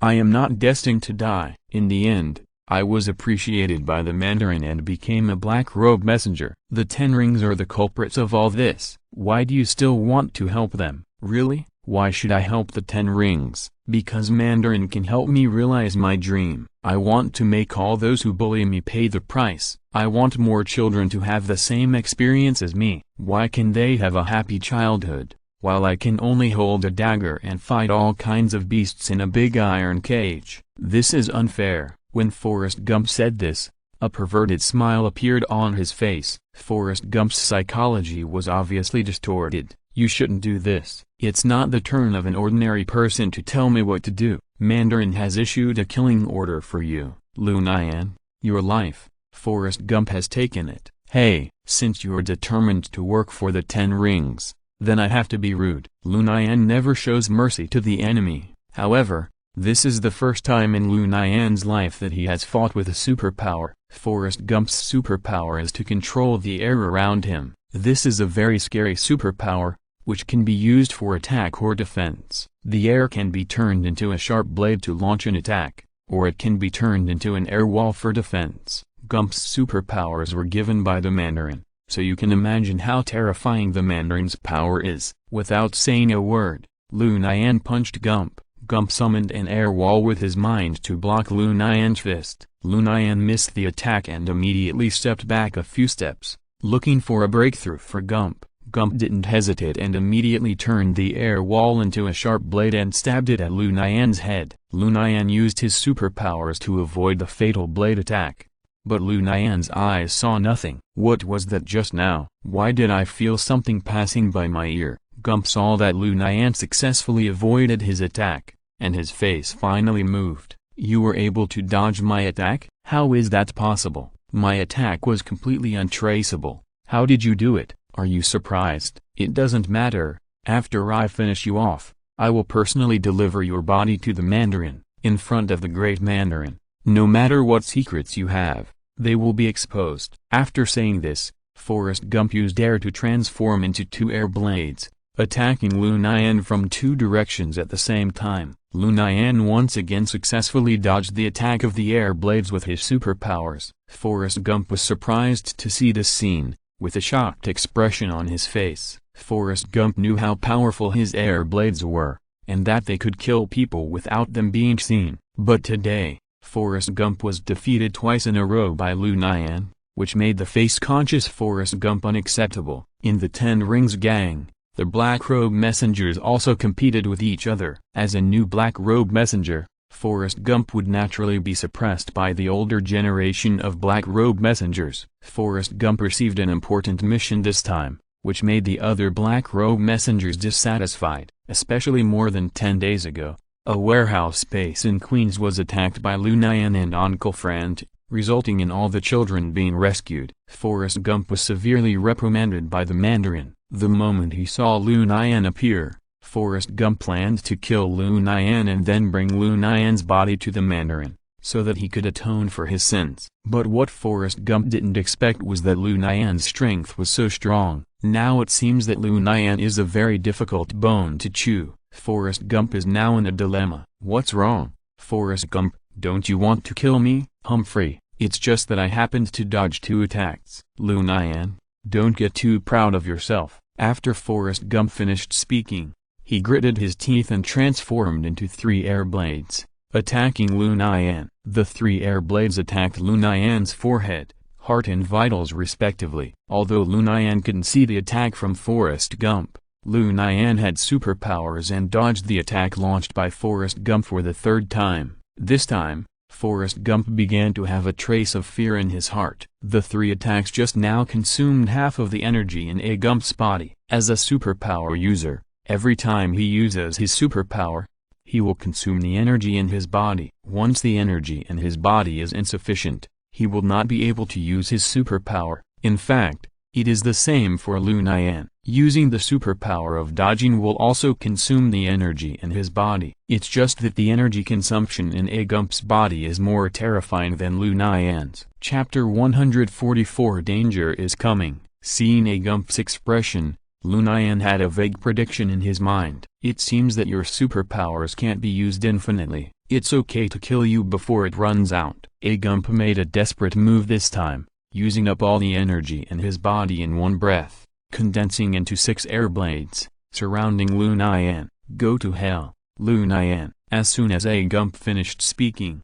6 blades stabbed at Lu Nian at the same time. In A. Gump's opinion, Lu Nian would definitely die this time. But to A. Gump's surprise, Lu Nian dodged the 6 air blades at an incredible speed. How is this possible? How is this possible? How could you possibly dodge it? A. Gump roared unwillingly. Because A. Gump knew that he was going to die, the previous attack had exhausted all the energy in A. Gump's body. A. Gump was now like a tiger with its teeth pulled out, and could only let Lu Nian slaughter him. A. Gump knelt on the ground unwillingly. When Lu Nian saw A. Gump kneeling on the ground, he knew in his heart that A. Gump was at the end of his rope. Lu Nian walked up to Forrest Gump, looking at the respectable, terrible, and pitiful opponent in front of him with a complicated expression. Lu Nian knew very well that if it weren't for his superpower of dodging, the person who fell to the ground today would definitely be him. Lu Nian, kill me. Since ancient times, the winners are kings and the losers are bandits. Today I lose, Forrest Gump. I won't kill you. Why? Don't I even have the right to die? I won't kill you. In my eyes, you are just a poor lunatic. But I will release all the children imprisoned here. Forrest Gump suddenly roared at Lu Nian. Lu Nian, kill me quickly. Lu Nian looked at Forrest Gump with pity, and then left without looking back. Forrest Gump did not complete the task, and he would definitely be punished by the Mandarin when he returned to the castle. Forrest Gump shuddered at the thought of the horrible means that the Mandarin used to punish his subordinates for not doing their job well. Lu Nian didn't know what Forrest Gump was thinking, and he didn't have time to care about Forrest Gump. Lu Nian found dozens of robbed children in the warehouse space. Just like the ones he found before, the children in front of Lu Nian had expressionless faces, as if their souls had been taken away, and they sat there quietly. Strange, what happened to them? Why are they like puppets? Lu Nian went back immediately to ask Forrest Gump.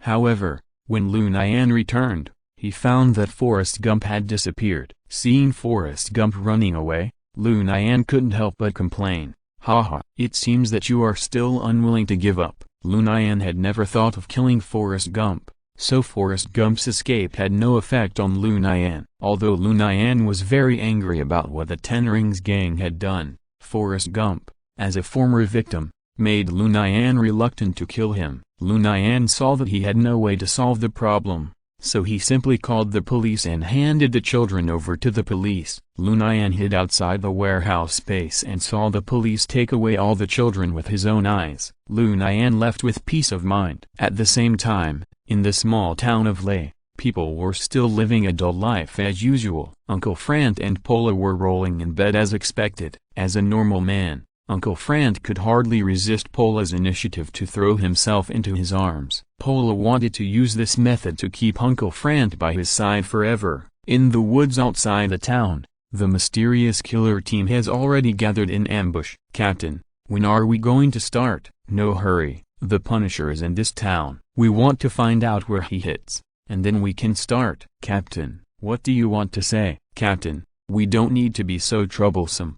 Can't we just massacre the whole town?" "Massacre the town?" The captain couldn't help shaking his head. He couldn't do such a cruel thing. Seeing the captain's refusal, the members of the mysterious killer team said nothing more. "Send a few people to the town to find out the details first." "Yes, Captain." No one has visited the town all year round, so the sudden appearance of unfamiliar faces can easily attract everyone's attention. At Pola's home, Pola got up from the bed and started to get dressed. "Friend, I'm going to buy groceries." "Just lie down on the bed and rest. Don't run around." "Haha, I've squeezed you dry. How can I have the energy to run around?" Pola rolled her eyes at Uncle Frank charmingly and asked, "Who knows if you were holding back just now?" After Pola left, Uncle Frank also got off the bed, walked to the table, took a glass of water, and drank it all in one breath. Gulp, gulp. The battle just now had exhausted Uncle Frank's physical strength and he urgently needed to replenish it. A glass of water made Uncle Frank seem to return to his peak and feel indescribably comfortable. Uncle Frank walked to the bed and watched Pola leave home to go out to buy groceries. A feeling called happiness surged in his heart. "I'm sorry, Lu Nian. After so many years of fighting and killing, Uncle is also old. It's time to find a place to rest well." After Pola's repeated persuasion, Uncle Frank finally decided to wave goodbye to his past life. From now on, Uncle Frank will live in the town forever, be an ordinary and normal person, and exist as Pola's husband. The members of the mysterious killer team who were responsible for gathering intelligence soon found out the information about Uncle Frank. There was a stranger in the town recently, and the people in the town were very simple and had no defense against strangers. So the members of the mysterious killer team found out Pola's residence and Uncle Frank's recent situation without any effort. Outside the town, after listening to the report of his men, the captain showed a strange smile on his face. "Punisher, I didn't expect you to have a romantic relationship, which really surprised me." The relationship between Uncle Frank and Pola was known to the whole town. Every day, Pola and Uncle Frank went in and out in pairs, and anyone with a discerning eye could see the relationship between the two. In addition, Pola himself did not shy away from it, and the people in the town sent their sincere blessings to the two of them. "Captain, what should we do next?" "We'll take action tonight and kill the Punisher." That night, Frank and Pola slept in each other's arms in bed. The members of the mysterious killer team sneaked into the town and surrounded Pola's home. With years of combat experience, Uncle Frank suddenly woke up from his deep sleep. "Frank, what's wrong with you?" "Pola, get up, there's danger." Chapter 145 Escape. Bora rubbed her sleepy eyes and asked in confusion, "Frank, it's already dark. Can we talk about it in the morning?" Uncle Frank keenly felt that it was too quiet outside. It was almost May now, and there should be insects chirping outside at night. But now it was terrifyingly quiet outside. Relying on his own prediction of danger, the expression on Uncle Frank's face became more and more grim. "Bora, get up quickly." Bora wanted to protest, but seeing Uncle Frank's serious expression, Bora got up and put on her clothes obediently. When Bora put on her clothes, Uncle Frank had already run to the window to observe the surrounding environment. Although the mysterious killer team was well disguised, they were still discovered by the sharp-eyed Uncle Frank. Sure enough, there are people. Uncle Frank knew without thinking that these people must be coming for him. Bora is an orphan, with a pitiful income and ordinary looks. Who would target Bora? This time, the opponent looked very professional, and Uncle Frank could not help but frown. It was no problem for Uncle Frank to get out safely, but now there was another Pola beside him, and it was difficult for Uncle Frank to guarantee that Pola would be safe and sound. "Pola, there are some uninvited guests outside." "Uninvited guests? Who would come to see us at this late hour?" "Not to see us, but to see me. I wonder which old friend of mine misses me." "Then what are we waiting for? Hurry up and invite them in." It's so cold outside. Hearing Pola's words, Uncle Frank was stunned, not knowing whether he should cry or laugh. Pola, I mean, someone wants to kill me. Kill you? Why? It should be my former enemy. Let's go out and explain it to them. Okay? Tell them that you will live a quiet life with me in the future and will not threaten them again, so that they will show mercy and let us go. Uncle Frank shook his head. They will definitely not agree. Why? Pola, you are too naive. Alas, not everything in this world can be solved by sitting down at the table and drinking tea. Pola heard this, and a trace of disappointment flashed in her eyes. Uncle Frank keenly caught this scene. Pola, let's do this. I will leave by myself. Since their target is me, they should not embarrass you. No, I want to stay with you. Uncle Frank said firmly. Absolutely not. It will be life-threatening. You stay at home obediently. If I am safe, I will definitely come back to find you. Frank, will you really come back to find me? Uncle Frank's heart softened, and he hugged Pola tightly in his arms. Frank, swear to God, Frank, will definitely come back to find Pola, and marry you openly. I believe you. I'll wait for you to come back. The two people's lips touched each other, and they parted for a long time. Pola, take care of yourself. Wait for me to come back. Yes, Frank, be careful. Haha. Don't worry, this is just a small scene, Uncle Frank said, and climbed out of the house through the bathroom window. Uncle Frank had already observed that Pola's house was under 360-degree surveillance, and outside the bathroom, there were a lot of bushes, which were just right for hiding. This was a contest between a hunter and a fox. Uncle Frank was the fox, and the mysterious killer team was the hunter. Uncle Frank hid behind the curtains of the bathroom and secretly observed the situation outside. Only one person is staring at this window.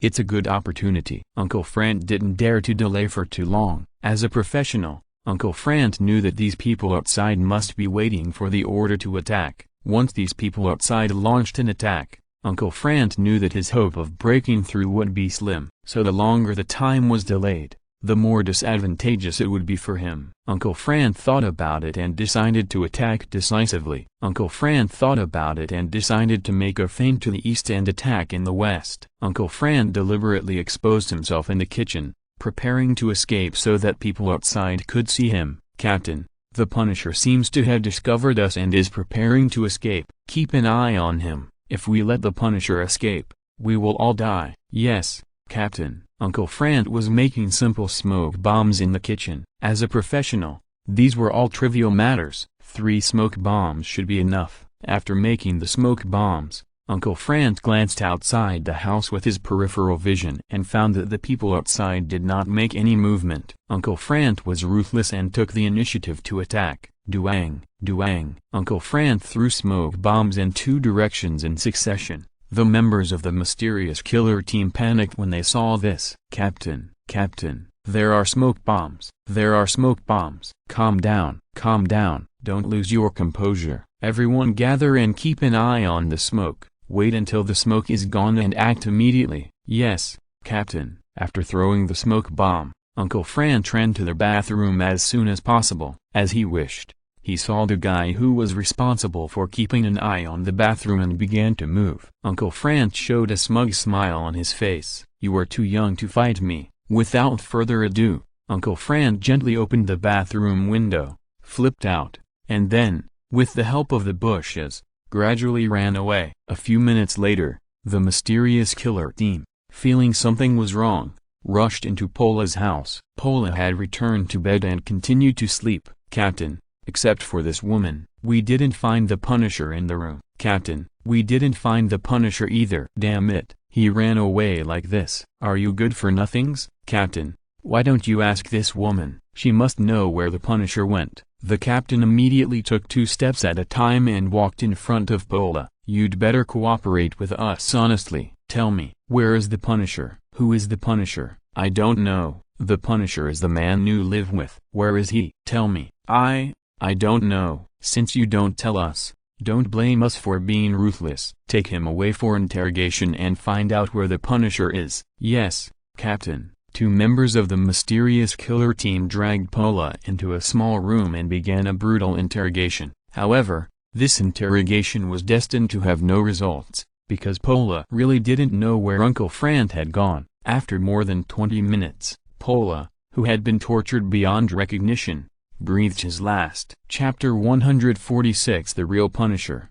Part 1. Uncle Frank didn't know that Pola was dead. Uncle Frank ran all the way out of the town. He just wanted to get as far away from here as possible so as not to implicate innocent people. But things didn't go as he wished. Captain, what should we do? Fuck. We planned so carefully, but the Punisher still escaped. If the Mandarin knew, we would be dead. Captain, I don't want to die. Captain, you have to think of a way. At this point, call everyone in the town and interrogate the whereabouts of the Punisher one by one. Captain, isn't this too high profile? We can't care so much now. If we can't kill the Punisher, we will all die. Uncle Frank ran for a long time before stopping. In this way, Pola and the people in the town should be safe. Uncle Frank didn't know that the town had become living hell at this time. Members of the mysterious killer team were using various tortures in the town to force the people in the town to ask about the whereabouts of Uncle Frank. Anyone who answered that they didn't know was not spared. An hour later,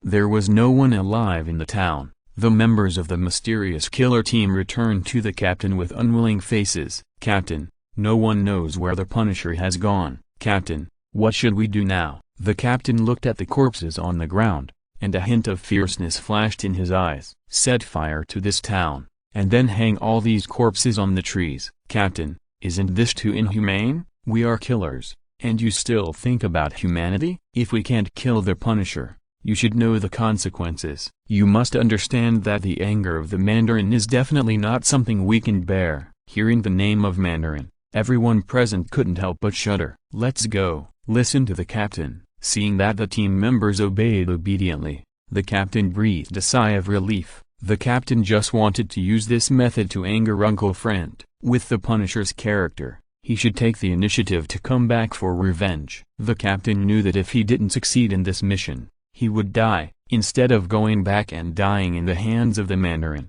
it would be better to fight to the death. Uncle Frank was running, and suddenly saw flames and thick smoke in the direction of the town. As a person who had been through it, Uncle Frank immediately understood what the town was going through. These beasts. Uncle Frank was furious and wanted to rush back to the town immediately, but Uncle Frank knew that he was now unarmed and going back would be a death sentence. Uncle Frank suppressed his anger and continued to run away. After an unknown amount of time, Uncle Frank arrived at a gas station in the suburbs of Lai. Uncle Frank could not wait to grab the staff's mobile phone and called Lu Nian. Lu Nian, bring all my equipment and come to Lai immediately. Lu Nian's hands trembled with excitement when he suddenly heard Uncle Frank's voice. Uncle Frank? On the other end of the phone, Uncle Frank was almost roaring. Lu Nian, did you hear me? Bring all my equipment to Rai immediately. Uncle Frank, are you in Rai? Yes, I'm at the gas station on Brevoort Lane in Rai.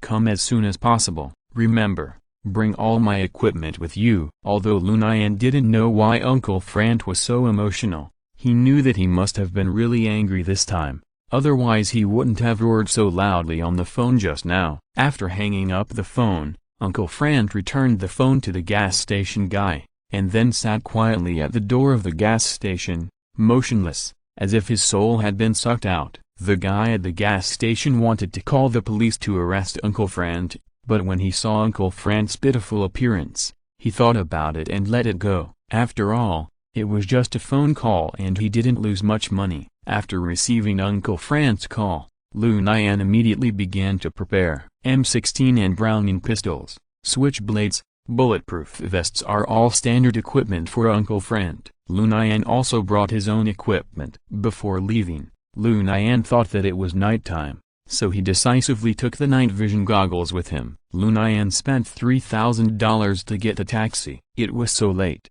and taxis were unwilling to go long distances. On April 23, at about 3 o'clock in the morning, Lu Nian finally arrived at the gas station that Uncle Frank mentioned. When Lu Nian saw Uncle Frank, he immediately shouted excitedly, "Uncle Frank, I'm here." Seeing that Uncle Frank was safe and sound, Lu Nian excitedly ran to Uncle Frank and wanted to hug him. But Uncle Frank started to fiddle with his equipment expressionlessly. "Uncle Frank, Are you in trouble? I'll help you. Unexpectedly, Uncle Frank warned with a serious face, Lu Nian, you are not allowed to shoot for a while. If you shoot, I will never let you go. Uncle Frank, what happened? Uncle Frank did not answer, but just quietly sorted out his equipment. A few minutes later, Uncle Frank was fully armed. Uncle Frank got into the taxi that Lu Nian called without saying anything. Uncle Frank, wait for me. Lu Nian hurriedly followed. Uncle Frank stopped the taxi at a fork in the road 2 kilometers away from the town. Uncle Frank,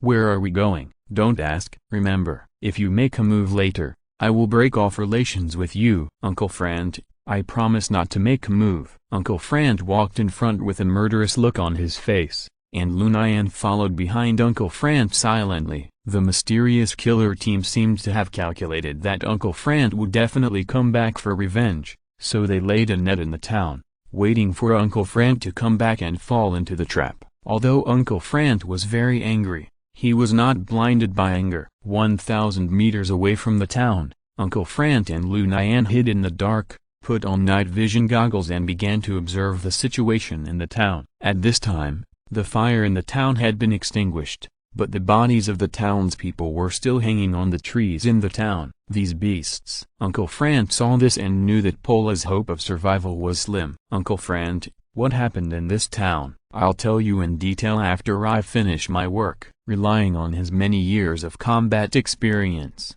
Uncle Frank began to look for places where the members of the mysterious killer team might ambush. When masters fight, details determine success or failure. Although the mysterious killer team occupied a favorable position in the town and waited for the opportunity, it seemed that they had a sure win. But Uncle Frank was not a pushover. Chapter 147 The Real Punisher, Part 2. Uncle Frank's nickname is the Punisher, but since he teamed up with Lu Nian to punish evil and promote good, the title of Punisher has become somewhat unworthy of the name. But tonight, Uncle Frank is murderous, and the Punisher is back. Before taking action, Uncle Frank checked his equipment again. The M16 and Browning pistols were equipped with silencers, the switch of the switchblade was normal, and the bulletproof vest on his body was also put on. After confirming that there were no problems, Uncle Frank began to act. Lu Nian wanted to follow and help, but was rejected by Uncle Frank. Lu Nian, you stay here and don't take action. This is a battle between me and those bastards. You are not allowed to interfere. Uncle Frank sneaked into the town alone. Lu Nian was very confident in Uncle Frank's strength. Uncle Frank did not let Lu Nian down. With the help of night vision goggles, Lu Nian clearly saw Uncle Frank quietly come to the outside of a ruin, climb over the wall, and then skillfully kill an enemy who was ambushing in the dark. The whole process was done in one go without any drag. Uncle Frank is so awesome. Lu Nian was very good at fighting, but when it came to special abilities such as sneak attacks, assassinations, lurking, and sabotage, Lu Nian was not a bit worse than Uncle Frank. But Lu Nian was not worried. He had been following Uncle Frank, so was he afraid that he would not be able to learn these real skills? In the town, Uncle Frank continued his assassination activities with the help of the night. That night, Uncle Frank seemed to have returned to his youth. Under the cover of the night, Uncle Frank harvested one head after another. The captain of the mysterious killer team had been hiding in Pola's house, waiting for Uncle Frank to come to him. After waiting for several hours, Uncle Frank did not show up, and the captain was a little sleepy. But because he had a mission, the captain did not dare to fall asleep easily. The captain and his team members contacted each other on average once every half an hour using the intercom.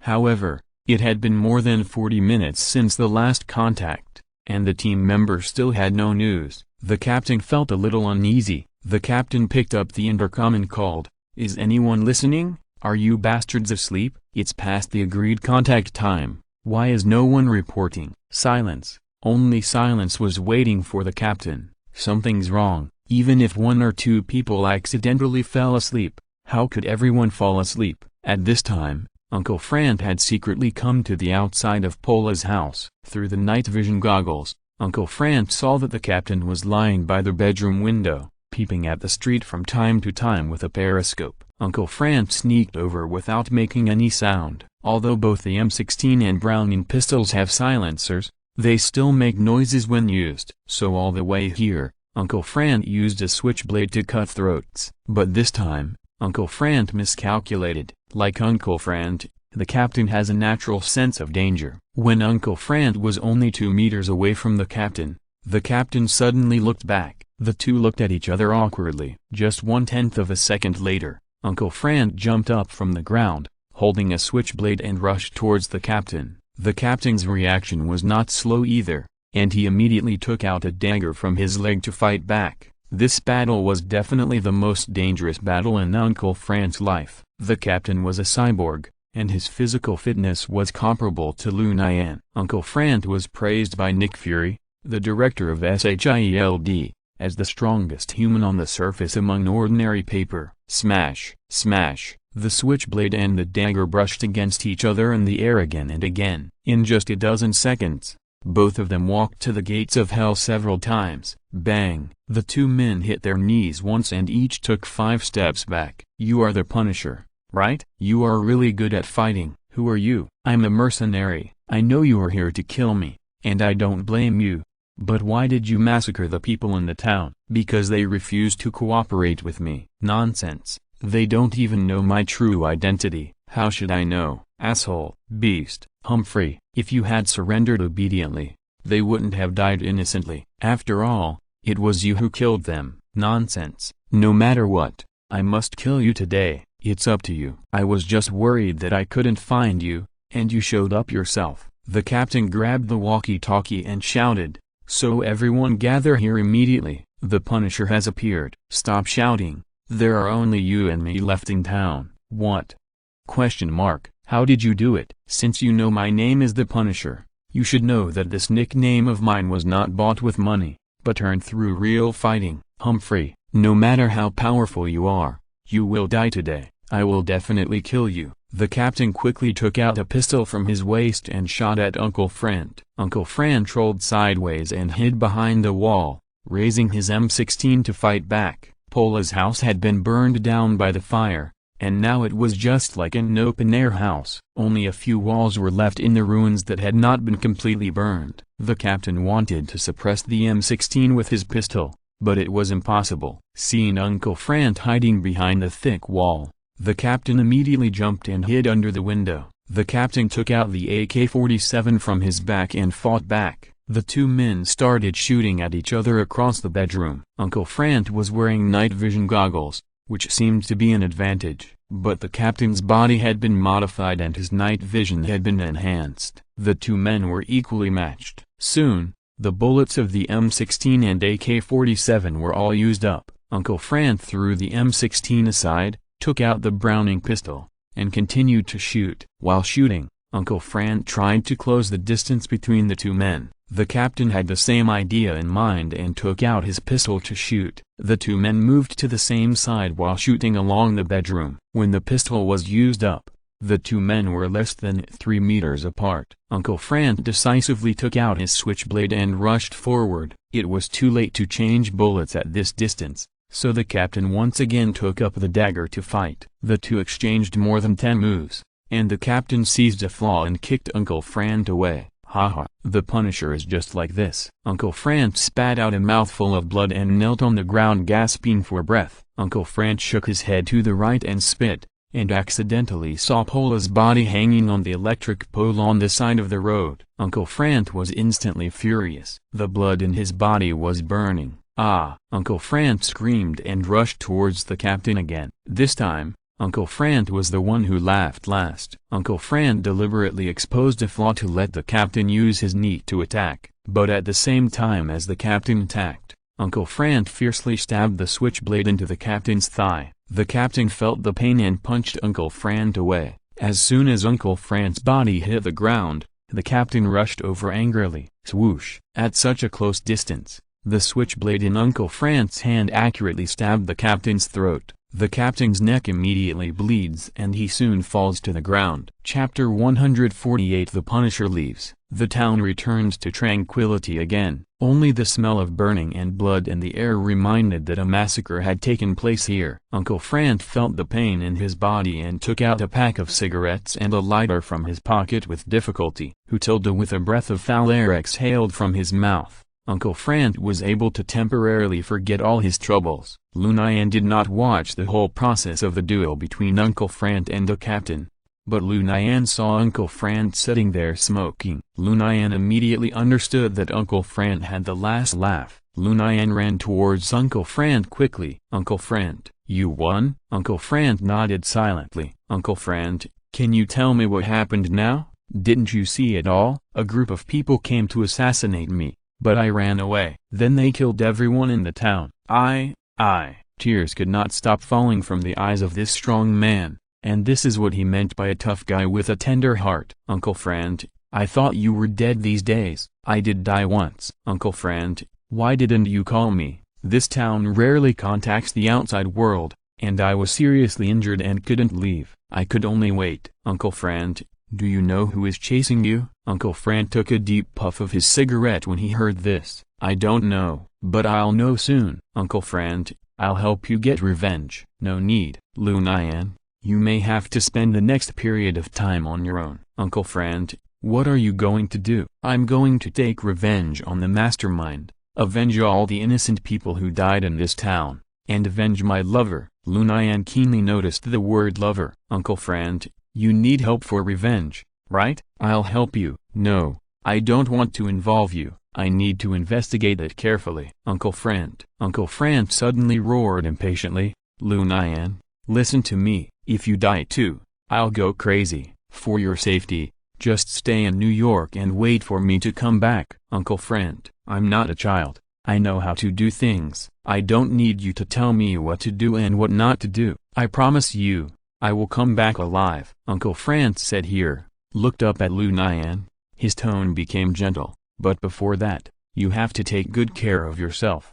Understand? Without your uncle by your side, don't go out to punish evil and promote good. The power of the New York gang is beyond your imagination, and I don't want you to be in danger." "Uncle Frank, I'll wait for you." "Lu Nian, I don't know how long I'll be gone." "Uncle Frank, do you need money?" Can you lend me some money first? Then I'll give you 1 million. "Do you have so much money?" "Uncle Frank, don't forget, I'm the manager of a pizza shop now." "Okay, you evil capitalist. When you go back, just transfer 1 million to my card." "Yes, as for my rental house, Uncle Frank, I will always live there." Uncle Frank shook his head. "No, since the other party can find such a hit in town, the rental house must be unsafe." "Lu Nian, you have to move." "Where can I move to?" "Or you can go to Jenny's place temporarily." "No." "Hey, then I don't care. You can do it yourself." "Yes." "Uncle Frank,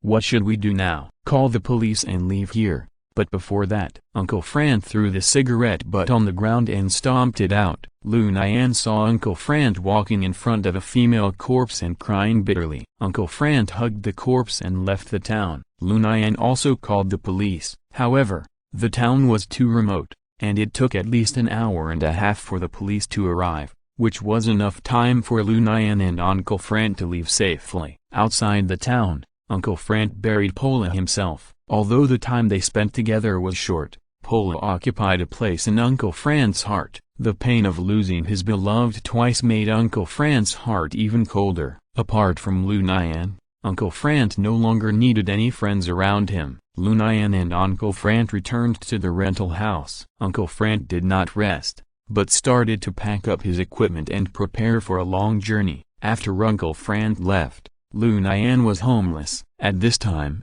Lu Nian suddenly remembered the secret base left by Professor Caesar, Hanson Place Church at the intersection of Hanson PL and S Portland Avenue in Brooklyn. Looking at the empty rental house, Lu Nian decided to move into the secret base. After a facial scan and fingerprint scan, Lu Nian took the elevator to the inside of the secret base. When I left with Lu Nian, there was no change in the secret base. "Welcome home, Mr. Lu Nian." The artificial intelligence immediately sent a warm greeting. This secret base is located 1,000 meters underground and is completely built with various black technologies. The daily operation of the entire base is managed by artificial intelligence. Lu Nian has never come back to life because he is not used to these black technologies. Number 1. Number 1 is the name of the artificial intelligence in the secret base. Mr. Lu Nian, I am happy to serve you. What do you need? Can I find information about the Ten Rings gang in the base? Please wait. As the most advanced artificial intelligence on Earth,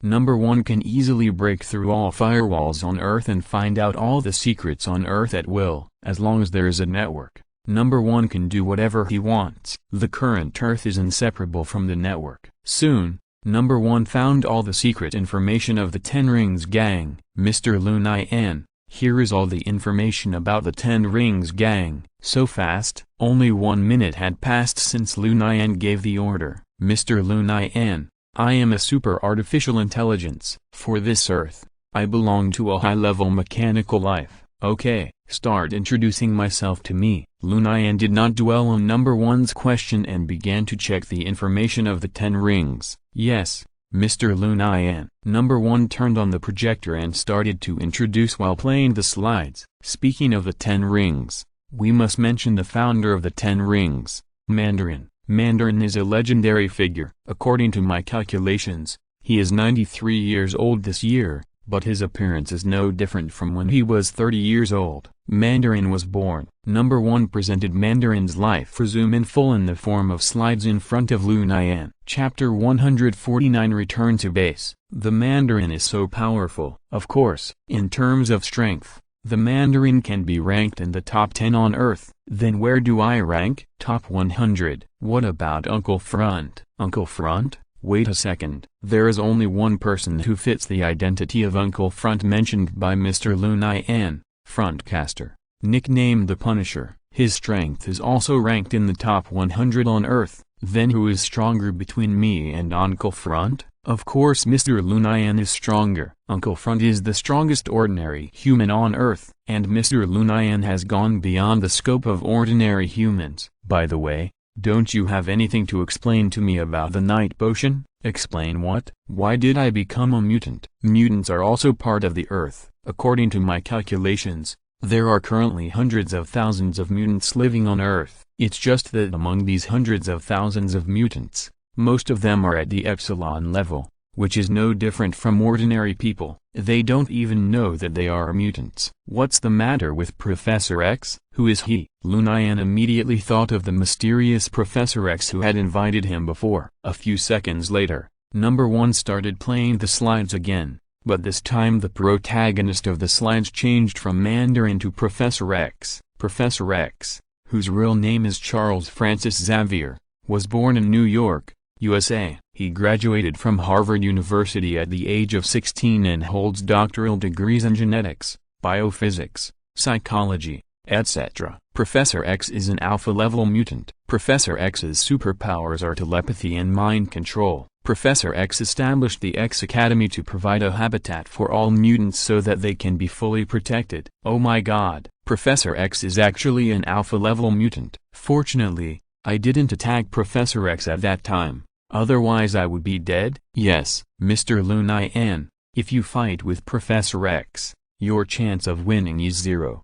Don't I even have a 0.1% chance of winning? No. Lu Nian couldn't help but become a little frustrated when he heard this. Mr. Lu Nian, your self-development has exceeded my expectations. Number 1, what are you talking about? Mr. Lu Nian has only taken the night potion for a short time, but he has evolved into a Delta-level mutant. This has exceeded my expectations. I originally thought that Mr. Lu Nian would need at least 1 to 2 years to evolve into a Delta-level mutant. It seems that you already knew it. Know what? Taking the night potion will turn me into a mutant. I have never concealed this, but you didn't tell me about this before I took the night potion. But Mr. Lu Nian never asked me about it either.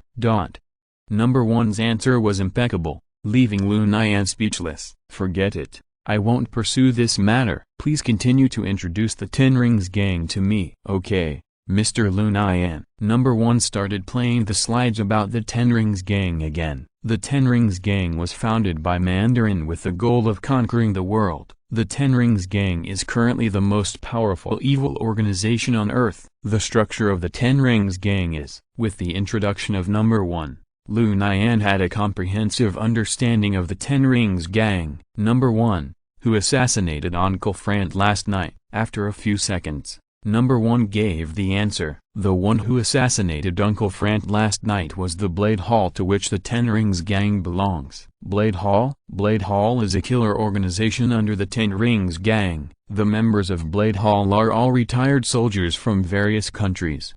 Can you find out where Uncle Frank is now? After a few seconds, number 1 said, no, he should not have a mobile phone on him, but I found his figure in a video 2 hours ago. He appeared near the dock in New York Harbor at that time. Is Uncle Frank planning to go abroad? I don't know. Suddenly, Lu Nian thought of something. Number 1, is there a base of the Ten Rings near the port of New York? After a few seconds, number 1 replied, yes, and there is more than one.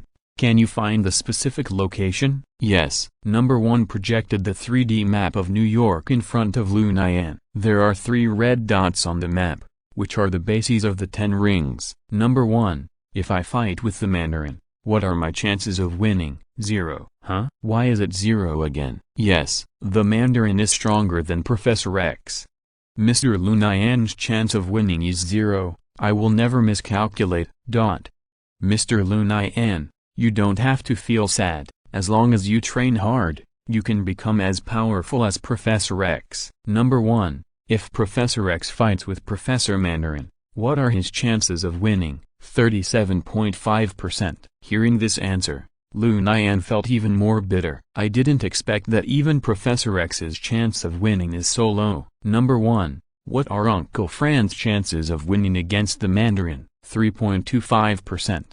Why does Uncle Frank have a chance of winning, but I only have 0%? The Punisher has extremely rich combat experience, which Mr. Lu Nian does not have. I didn't expect Uncle Frank to be so powerful. If the Punisher had Mr. Lu Nian's physical fitness, the chance of winning would increase to 50%. Lu Nian suddenly thought of another important thing. Number 1, can you find the location of Professor Caesar? Sorry, I don't have the authority. Then can you find information about Professor Caesar? Sorry, I don't have the authority to operate anything related to Professor Caesar. Why? Because I was created by Professor Caesar, so I can't disobey Professor Caesar's orders. Sorry, Mr. Lu Nian. Lu Nian had already prepared for this answer. Number 1, what should I do now? Mr. Lu Nian, is there anything you want to do? I can help you achieve it. Number 1, can you resurrect the dead? Sorry, I can't do it. I'm just an artificial intelligence,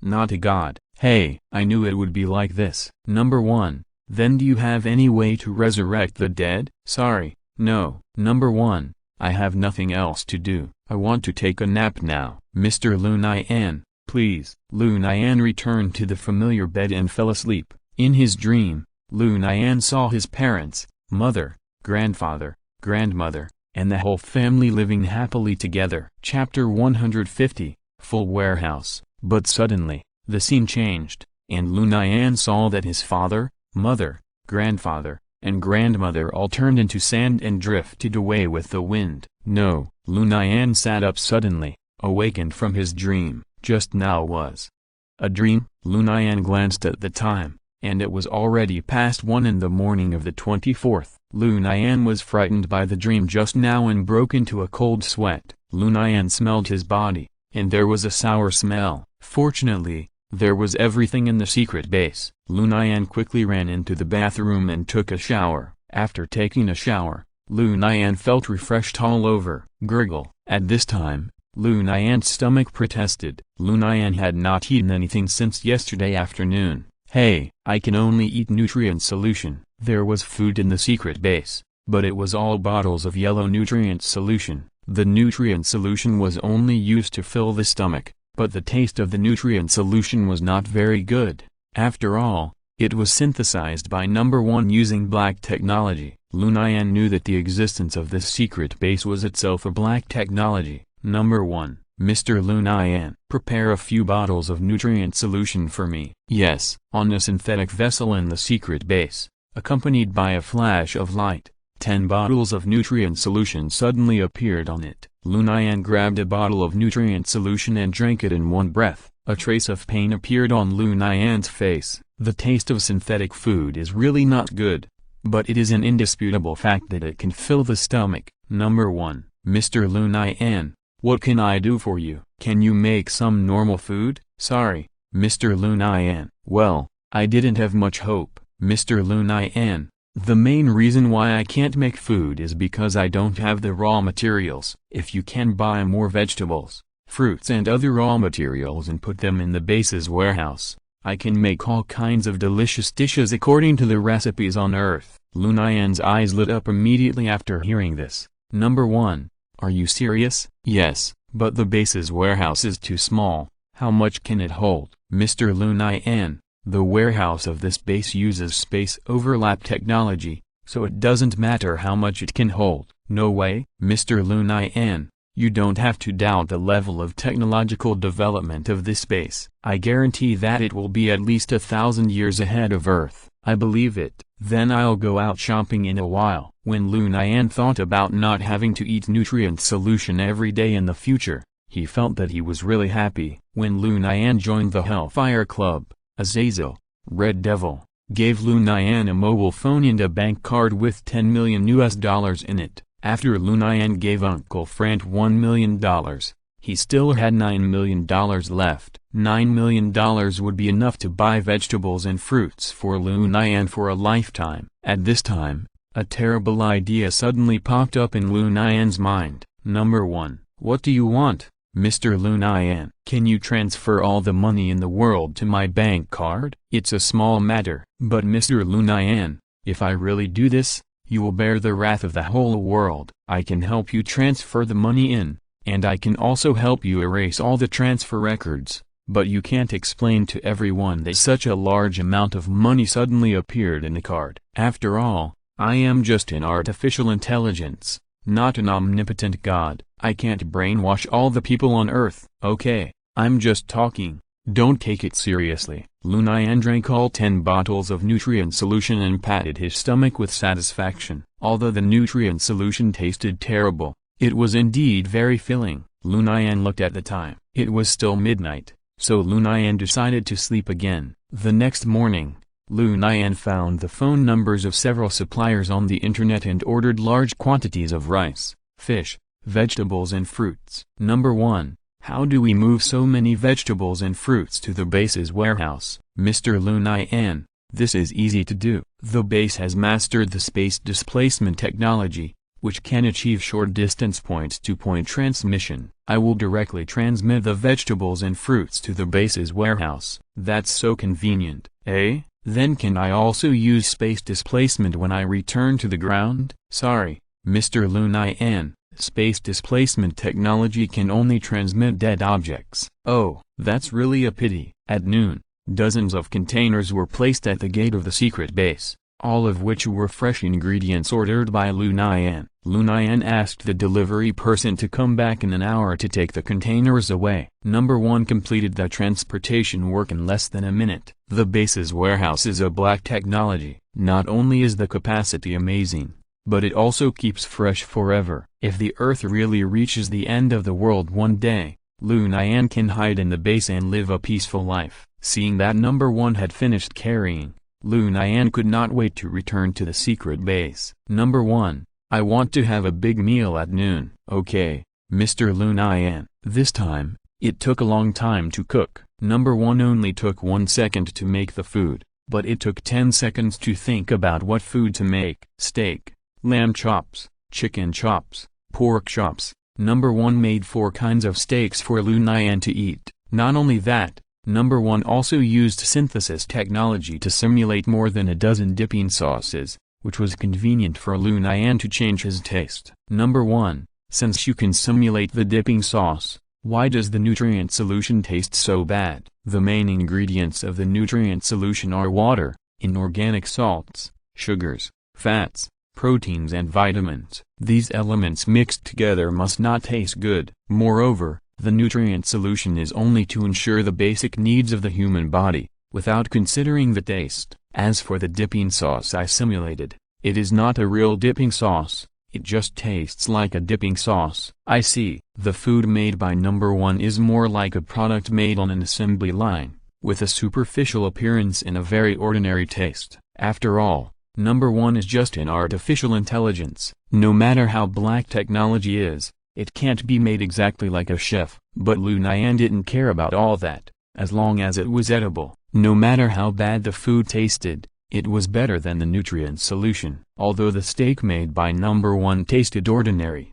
fortunately there were various flavors of dipping sauces to match it, so Lu Nian was very full. In the next few days, Lu Nian ordered hundreds of containers of supplies again, until number one told Lu Nian that the warehouse at the base was full. Lu Nian stopped ordering. Mr. Lu Nian, are you worried about the end of the world? Actually, I'm not worried about the end of the world at all. I just feel uncomfortable seeing the empty warehouse. End of this chapter. Thank you very much for reaching the end. Don't forget to like. Looking for more exclusive content and immediate access? Subscribe to our Patreon. Remember, every like, subscription, or donation encourages us to continue. Thanks to everyone. See you in the next video.